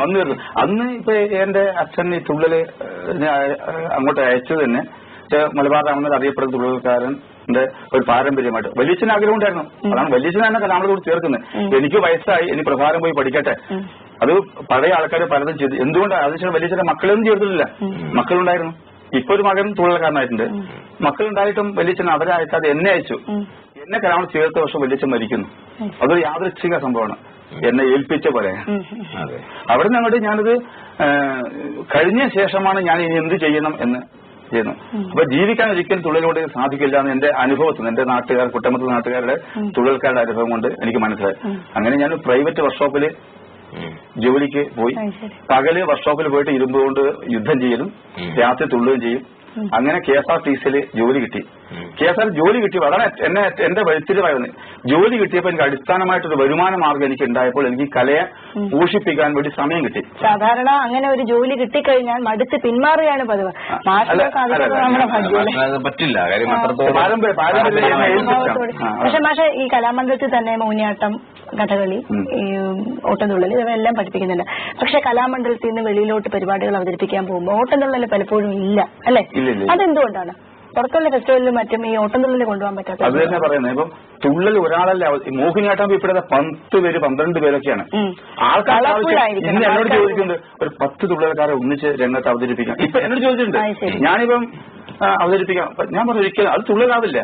കലാമണ്ഡലം അങ്ങനെ ഒരു ശ്രമം നടത്തി ഒരിക്കൽ ഒരു ബാണയുദ്ധം കഥ അങ്ങനെ ഇരിക്കാൻ ഒരു കുറെ വേഷം ഒരുപാട് കാശ് കുറെ വർഷങ്ങൾക്ക് മുമ്പ് അത് ഒഴിവാക്കി, 2 വേദിയോട് ഒഴിവാക്കി. എങ്കിലും മാഷ ഒരു ചോദ്യം ചോദിക്കുകയാണ്. നമുക്ക് ഓരോ കലയ്ക്കും കാലോചിതമായിട്ടുള്ള ഓരോ മാറ്റങ്ങൾ വന്നിട്ടുണ്ട്. അപ്പൊ നമുക്ക് ഇതിന് നമ്മൾ ഈ കല നിലനിർത്തുകയും വേണം. ഇതിന്റെ അന്തസ്സത്ത പോകാനും പാടില്ല, ആത്മാവ് പോകാനും പാടില്ല. എങ്കിലും നമ്മുടെ ഈ കലാരൂപം വളരെ ഇവ പറഞ്ഞാൽ 10 പേരിൽ നിന്ന് അവതരിപ്പിച്ചാലും ആക്ഷേപമില്ല എന്ന് പറയുന്ന ഒരു ഫോമാറ്റ്, അതിപ്പോ 10 പേര് അവതരിപ്പിക്കുന്നല്ല, അങ്ങനെയല്ല പറഞ്ഞത്. ആ ഒരു രീതിയിൽ ഇതിനെ ഒന്ന് പരിഷ്കരിച്ചുകൂടെ? ഇതിന് അങ്ങനെ ഒരു രീതി അങ്ങേക്ക് കഴിയുമല്ലോ. പോപ്പുലാരിറ്റി കിട്ടുമല്ലോ. അത്തരം രീതിയിൽ ഏതാണ് ഒരു സംവിധാനം ഉണ്ടാക്കുക? ആ പരിഷ്കാരമാണ് ഇപ്പൊ നടന്നിരിക്കുന്നത്. ഒന്ന് വേഷത്തിൽ കുറെ കൂടി ഭംഗി, കച്ചയിലും കോസ്റ്റ്യൂംസിലും നല്ലൊരു വേഷം. ഇത് ഇനി മാറ്റിയാൽ ഇത് കഥകളിയോ വേറൊരു കലാരൂപമായിട്ട് മാറും. എന്നും ശരിക്കും തുള്ളലിന്റെ ട്രഡീഷണൽ സ്റ്റൈൽ കല നിൽക്കണമെങ്കിൽ അത് തന്നെ വേണം. പക്ഷെ നമുക്ക് ആവശ്യമില്ലാത്ത വർണ്ണനകൾ ഒഴിവാക്കി കഥ റെഡ്യൂസ് ചെയ്യാം. ഒരു വലിയ റെഡ്യൂസ് ചെയ്തിട്ട് ആൾക്കാർക്ക് വളരെ അരമണിക്കൂർ കൊണ്ട് ഇപ്പൊ 1.5 മണിക്കൂർ 2 മണിക്കൂർ പറയുന്ന കഥ അരമണിക്കൂർ ചുരുക്കിലെ മർമ്മപ്രധാന വിഭാഗങ്ങൾ എടുത്തിട്ട് അവതരിപ്പിക്കാം. അതൊരു മാറ്റമായിരിക്കും. അതുകൊണ്ട് ആൾക്കാർ അരമണിക്കൂർ ആൾക്കാർ ക്ഷമിച്ചിരുന്ന് തീർച്ചയായിട്ടും കാണും. പക്ഷെ ഞാൻ അതല്ല മാത്രമല്ല ഉദ്ദേശിച്ചത്. ഇപ്പം ഈ പറയുന്ന കാര്യങ്ങളിലൊന്നും മാറ്റം വേണ്ട. ഇപ്പൊ ഒരാൾ നിന്ന് അവതരിപ്പിക്കുന്നോ അല്ലെങ്കിൽ പാട്ടിലോ വേഷത്തിലോ ഒന്നും വേണ്ട. ഇപ്പൊ ഇന്നത്തെ സാങ്കേതിക വിദ്യകൾ ഒരുപാട് വളർന്നു. ഒരു വേദിയില് വളരെ ഫ്ലാറ്റ് ആയിട്ടുള്ള ഒരു ലൈറ്റിന്റെ മുമ്പിൽ നിന്ന് പച്ചയായിട്ട് അവതരിപ്പിക്കുമ്പോഴത്തേക്കും അതിനകത്തൊരു ഒരു ഡെഡ് ഫീൽ ഉണ്ട്. അതുകൊണ്ട് ഈ നിഴലിന്റെയും വെളിച്ചത്തിന്റെയും ഒക്കെ ഒരുപാട് സങ്കേതങ്ങൾ ഇപ്പോഴുണ്ട്.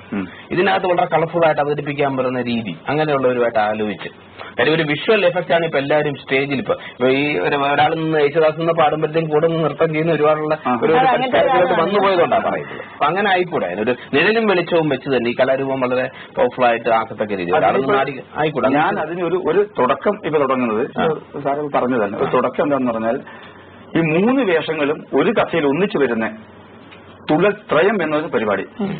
അത് ഞാൻ ഒരു വേഷം ചെയ്യുന്നു, എന്റെ മകൻ വേറൊരു വേഷം ചെയ്യുന്നു, മകൾ വേറെ, ഞങ്ങൾ കുടുംബം. അതാണ് ഒരു പ്രത്യേകത. 3 പേരുണ്ട് ഒന്നിച്ച് വേദി ഒരു കഥയിൽ തന്നെ. സാധാരണ ഒരു കഥ ഒരാൾ അവതരിപ്പിക്കും, 3 വേഷവും ഒന്നിച്ച് ഒരേ സമയത്ത് വേദിയിൽ വരുന്നു. അത് ഈ ട്രഡീഷണൽ സ്റ്റൈല് തുള്ളലിന്റെ പറയും തുള്ളലായിട്ട് ഒന്ന് വരുന്നു, ഒന്ന് ശീതളം തുള്ളലായിട്ട് വരുന്നു, ഓട്ടനായിട്ട് വരുന്നു. ഇപ്പൊ 3 പേർക്കും അതൊരു ആദ്യം പറയുന്നു. പറയാൻ കാരണം ഒറ്റക്കാലിൽ തന്നെ നൃത്തം ചെയ്യുന്നു. പക്ഷെ അപ്പം പാട്ടൊന്നും തന്നെ ആയിരിക്കുമോ? അല്ല, കഥ കുഞ്ഞുതന്റെ കഥ ഞാൻ അതിന് കണക്കായിട്ട് താളങ്ങൾ മാറ്റും. അത് മാറ്റാൻ നമുക്ക് നമ്പ്യാരുടെ വരികൾ മാറ്റാതെ നട മാറ്റാം. അതായത് എല്ലാം മാറ്റാം. അങ്ങനെ മാറ്റിയിട്ട് പറയാനായിട്ട് ചെയ്യുന്നു. ശീതങ്ങളുടെ സ്റ്റൈലിൽ ചെയ്യുന്നു. അപ്പൊ 3 വേഷങ്ങൾ ഒന്നിച്ചാകുമ്പോൾ കുറെ. അത് മാത്രമല്ല 3. അപ്പൊ ഒന്ന് ഭീമനായിട്ടും ഒന്ന് ഹനുമാനായിട്ടും ഒന്ന് പാഞ്ചാലിയായിട്ടും മാറുന്നു. അവതരിപ്പിക്കാൻ വേണ്ടിയിട്ട് ഞാനിപ്പോ അതിന്റെ ഇപ്പൊ ശരിക്കും ഒരു മാധ്യമത്തിൽ അനൗൺസ് ചെയ്യുന്നത് ഇതാണ്. പക്ഷെ ഞാൻ പറഞ്ഞിട്ടുണ്ട്, ധാരാളം സംഘടനകളോട് പറഞ്ഞു, ആരെങ്കിലും ഇത് സ്പോൺസർ ചെയ്യുന്നത് ഒരു ആദ്യമായിട്ടൊന്ന് അവതരിപ്പിക്കുമ്പോഴേ കുറച്ച് കാലികമായ മാറ്റങ്ങൾ വരുത്തിയാൽ ഇത് വിജയിക്കുന്ന സംശയമില്ല. എന്റെ അനുഭവത്തിൽ ധാരാളം കാണികള് പല സ്ഥലത്തും ഇപ്പം ഒരു 25,000 രൂപയൊക്കെ ചെലവാക്കിയിട്ട് കഥകളി 1,500 രൂപേന്റെ തുള്ളലിന് 2,000 ആളുണ്ടാവും. 25,000 രൂപ കളഞ്ഞിട്ട് 25 ആളുണ്ടാവുള്ളൂ. പല സ്ഥലത്തും ഞാൻ കേട്ടാറുണ്ട്. ഞാൻ കഥകളി കുറ്റപ്പെടുത്തി പറയുന്നില്ല. അതെ, ആ ഒരു അവസ്ഥയ്ക്കുള്ളിൽ എനിക്ക് ധാരാളം അനുഭവമുണ്ട്. പക്ഷെ ഇങ്ങനൊരു ഇതിൽ കൂടി എനിക്കൊന്ന് പ്രകടിപ്പിക്കാൻ സന്ദർഭം കിട്ടിയാൽ തീർച്ചയായിട്ടും അത് എങ്ങനെയാണെന്ന് എനിക്ക് മനസ്സിലാക്കി കൊടുക്കാം. മാഷ എന്തായാലും ഈ ഒരു കാൽവെപ്പ് നല്ലത് തന്നെയാണ്. കാരണം ഇന്നത്തെ സാങ്കേതിക വിദ്യകൾ ഉപയോഗിച്ച് ഇതിനെ വളരെ കളർഫുൾ ആയിട്ട് വേദിയിൽ അവതരിപ്പിക്കുകയാണെന്നുണ്ടെങ്കിൽ ഇതിന്റെ ഡയമെൻഷൻ തന്നെ ചിലപ്പോൾ മാറിയിരിക്കും. നഷ്ടപ്പെടരുതെന്ന് എനിക്ക് ആഗ്രഹമുണ്ട്. ഇതിന്റെ കലാമൂല്യങ്ങൾ നഷ്ടപ്പെടാനും പാടില്ല. അതുകൊണ്ടാണ് ഇപ്പൊ ഞാൻ എന്റെ മകനെ ആരും സ്വന്തം മക്കളെ ഈ രംഗത്ത് ഇറക്കുന്നില്ല. പറ്റില്ല. ആരും അവരവരെ എന്റെ മകനെ ഈ രംഗത്ത് അവൻ MSc പഠിക്കുകയാണ്, പ്രവീൺ എന്ന പേര്. അവൻ 3 വർഷം സംസ്ഥാനത്ത് 6 വർഷം സംസ്ഥാനം 1ാം സമ്മാനം മേടിച്ചു. അപ്പൊ എന്തൊരു പാരമ്പര്യം കൊണ്ടായിരിക്കാം അവന് തുള്ളലിൽ ഉറച്ചു നിൽക്കുന്നുണ്ട്. ഏതായാലും അവൻ MSc പഠിക്കുന്ന സർട്ടിഫിക്കറ്റ് ആയാൽ മാത്രമേ നമുക്ക് ഇന്നത്തെ എനിക്കത്ര ആഗ്രഹമുള്ളൂ. അങ്ങനെ കഴിഞ്ഞിട്ട് അവനെ കൊണ്ട് ഈ കല പക്ഷേ വലിയ എന്നെ ഏൽപ്പിച്ചത് ഞാൻ അവനെ ഏൽപ്പിച്ചിട്ട് മകളുണ്ട്. മകള് പ്രവീണയും ഈ തുള്ളൽ രംഗത്ത്. അതെ, ഈ നമ്പ്യാരെ ശരിക്കും പറഞ്ഞാൽ ഇത് പെണ്ണുങ്ങൾ ചെയ്യാൻ ഉദ്ദേശിച്ച് ചെയ്തതായിരുന്നു. പക്ഷെ പെൺകുട്ടികൾ ഒരുപാട് ചെയ്യുന്നു. ശരിക്കും പറഞ്ഞാൽ യുവജനോത്സവങ്ങളുടെ സമ്മാനം നേടുന്നത് കൂടുതലും പെൺകുട്ടികളാണല്ലേ? അതെന്തുകൊണ്ടാണ്? ഈ ആൺകുട്ടികളേക്കാൾ കൂടുതൽ വാസന അവർക്കുള്ളതുകൊണ്ടാണോ? അവർ പെട്ടെന്ന് കാണാതെ പഠിക്കുന്നതിനുള്ള കഴിവാണോ? അത് ഒരു തരത്തിൽ പറഞ്ഞാല് ഈ പിന്നെ ശൃംഗാരം ഭാവാഭിനയങ്ങൾ കുറച്ചുകൂടി മറ്റുള്ളവരെക്കാൾ ഇവരുടെ ഇത് എഫക്ട് ചെയ്യും. പക്ഷെ ജഡ്ജസിന്റെയും വളരെ അപാകതയുണ്ട്. മുമ്പിലുള്ള ആൾക്കാർ പെണ്ണുങ്ങൾ കളിക്കും, എന്ത് കളിച്ചാലും ഒരു പ്രത്യേക ശൃംഗാരവും ചില ഇതൊക്കെ തോന്നും. നല്ലത് എന്ന നിലയിൽ ശരിക്കും ഇത് ആണുങ്ങളുടെ കലയാണ്, പുരുഷന്മാരുടെ കലയാണ്. ഞാൻ പഠിപ്പിക്കും പറയാറുണ്ട്, ഇത് ചെയ്യുന്നത് നമ്മുടെ പുരുഷനാണിത്. ഇത് കഴുത്തിളക്കുക, ശൃംഗാരം പാടില്ല. പക്ഷെ ഇന്ന് മത്സരങ്ങളിലൊക്കെ അധികം കൂടുതൽ ശൃംഗാരത്തിനാണ് പ്രാധാന്യം. അത് പാടില്ല. പിന്നെ മാത്രമല്ല ബിന്ദുവിന് പുരുഷന്മാരുടെ കലയാണെങ്കിൽ സ്ത്രീകൾ പഠിക്കുവാൻ വേണ്ടി മുന്നോട്ട് വന്നു എന്നും അവരാണ് അവതരിപ്പിച്ചപ്പോൾ കുറച്ചുകൂടെ നന്നായി അവർക്ക് ചെയ്യാൻ സാധിച്ചു എന്നുണ്ടായിരിക്കും പെട്ടെന്ന് സമ്മാനങ്ങൾ. നല്ലതാണ് സാർ, അവരും വരട്ടെ. തീർച്ചയായിട്ടും. ഇപ്പൊ എന്റെ 2 കുട്ടികളിപ്പം ഇത് ഉപജീവനം പോലെ 2 വർഷം തുടർച്ചയായി പഠിച്ചത് ഫുൾ 1.5 മണിക്കൂർ അവതരിപ്പിക്കുന്ന 3 കുട്ടികൾ എറണാകുളത്ത് എന്റെ കുട്ടികളുണ്ട്. 3 കുട്ടികളുണ്ട്. ശരിക്ക് ഒരു കുട്ടികളിൽ നിന്ന് ഇല്ലാത്ത സ്ഥിതിക്ക് അവർ 3 പേര് അവതരിപ്പിക്കുന്നു. അതുകൊണ്ടൊരു മാറ്റം തന്നെയാണ്. തുള്ളലിനെ ഒരിക്കലും തുള്ളൽ താഴോട്ട് പോകുന്നില്ല. സർക്കാർ ലെവലിൽ എന്ന് പറഞ്ഞാൽ ഇപ്പോ ദൂരം സ്ഥലത്ത് കൊണ്ടുപോകാൻ പറ്റും. ഒരു ഏകാംഗിയാകുന്നുണ്ട്. ഇപ്പൊ മുഖനാട്ടവും കഥകളിയൊക്കെ കൊണ്ടുപോകുന്ന ഒരു ഗ്രൂപ്പ് വർക്കാണ്. അതിപ്പം ഫോറിനേഴ്സിനൊക്കെ മനസ്സിലാവാനൊക്കെ പറ്റും. തുള്ളൽ ഏകാംഗമായതുകൊണ്ട് ബുദ്ധിമുട്ട്. എന്നാലും ഫോറിനിലൊക്കെ പോയിട്ട് അവതരിപ്പിച്ചിട്ടുണ്ട്. പിന്നെ അതുപോലെ ഫോറിനിൽ നിന്ന് ഇവിടെ വന്ന് പഠിക്കുന്നുണ്ട് ആൾക്കാർ വന്ന് പഠിക്കുന്നുണ്ട്. എല്ലാം അങ്ങ് ഈ കലയ്ക്ക് വേണ്ടിയിട്ട് നിലകൊള്ളുന്ന എല്ലാ കാര്യങ്ങളും നമ്മളത് അങ്ങേയറ്റം നമ്മൾ പ്രശംസിക്കുന്നു. ഈ കല അങ്ങയിലൂടെ, അങ്ങയുടെ മക്കളിലൂടെ, അങ്ങയുടെ ശിഷ്യന്മാരിലൂടെ ഇന്ന് കേരളത്തിന് അന്യം നിന്ന് പോകാത്തൊരു കലയായിട്ട് തീരട്ടെ പ്രാർത്ഥിക്കുക. ഒരു മാധ്യമത്തിലും കൂടി ഏഷ്യാനെറ്റിലും കൂടിയാണ് ആദ്യമായിട്ട് ഇങ്ങനെ ഒരു 3 തുള്ളലിന്റെ ശരിക്കുള്ള വ്യത്യാസം എന്താണെന്ന് ചോദിച്ചറിയും. അതെ, ഇങ്ങനെയും കുറച്ച് ആൾക്കാർക്ക് ഇതിനൊരു താല്പര്യം ഉണ്ടായാൽ ഞാൻ ഭാഗ്യവാൻ. അത് അങ്ങേക്ക് അർഹതപ്പെട്ട കസേരയാണ്. അല്പം വൈകിപ്പോയാൽ ക്ഷമിക്കുക. ഇനിയുള്ള കാര്യങ്ങൾ, ഇനി അങ്ങ് പറഞ്ഞ കാര്യങ്ങൾ പ്രവർത്തനത്തിൽ എത്തിക്കാൻ വേണ്ടിയിട്ടുള്ള കാര്യങ്ങൾ തീർച്ചയായിട്ടും ഇതിന്റെ പ്രൊഡ്യൂസർമാരെ എല്ലാത്തിനും ഒരു നിമിത്തമുണ്ട്. ഇപ്പം നമ്മുടെ നിങ്ങളുടെ ബിന്ദുവൻ എന്റെ സ്റ്റുഡന്റ് ആയതുകൊണ്ട് എന്റെ ഭാഗ്യം. ശിഷ്യാരോട് തീർച്ചയായിട്ടും അതോട് എനിക്ക് തീർച്ചയായിട്ടും കുറച്ചുകൂടി ധൈര്യം. സമ്മാനമൊക്കെ മേടിച്ചാണ്, 1ാം സമ്മാനം മേടിച്ചാണ്. ആയിക്കോട്ടെ. എന്നാലും ആ കലയെ സ്നേഹിക്കുന്നതുകൊണ്ടാണ് ഞാൻ ആവശ്യപ്പെട്ട ഉടനെ തന്നെ വളരെ പെട്ടെന്ന് തന്നെ ഇത് ഫയൽ മൂവ് ചെയ്തിട്ട് എനിക്കൊരു അനുവാദം കിട്ടിയത്. ഞാൻ ഒരുപാട് വർഷമായി ഒരുപാട് സ്ഥലത്തേക്ക് അപേക്ഷ അയക്കുന്നു. പക്ഷെ ഭാഗ്യം മാഷിനല്ല, ഞങ്ങൾക്കാണ് ഇങ്ങനെ മാഷിനെ പോലെ ഒരു വ്യക്തിയെ പ്രേക്ഷകർക്കായിട്ട് കാണിച്ചു കൊടുക്കാൻ സാധിച്ച മഹാഭാഗ്യമാണ് അല്ലേ? അതിനൊരു നിമിത്തം ഉണ്ടാകുകയും ചോദിക്കുകയും അതിനൊരു പറ്റുമെങ്കിൽ ചെയ്യുക. ഒരിക്കലും ഒരു വേദി എനിക്ക് ഇങ്ങനെ അനുവദിക്കുക, രംഗത്ത് അവതരിപ്പിക്കാം. അതിന് എനിക്ക് അങ്ങയുടെ എല്ലാ പ്രവർത്തനങ്ങൾക്കും നിങ്ങൾ ആശംസ നേരുന്നു. നന്ദി.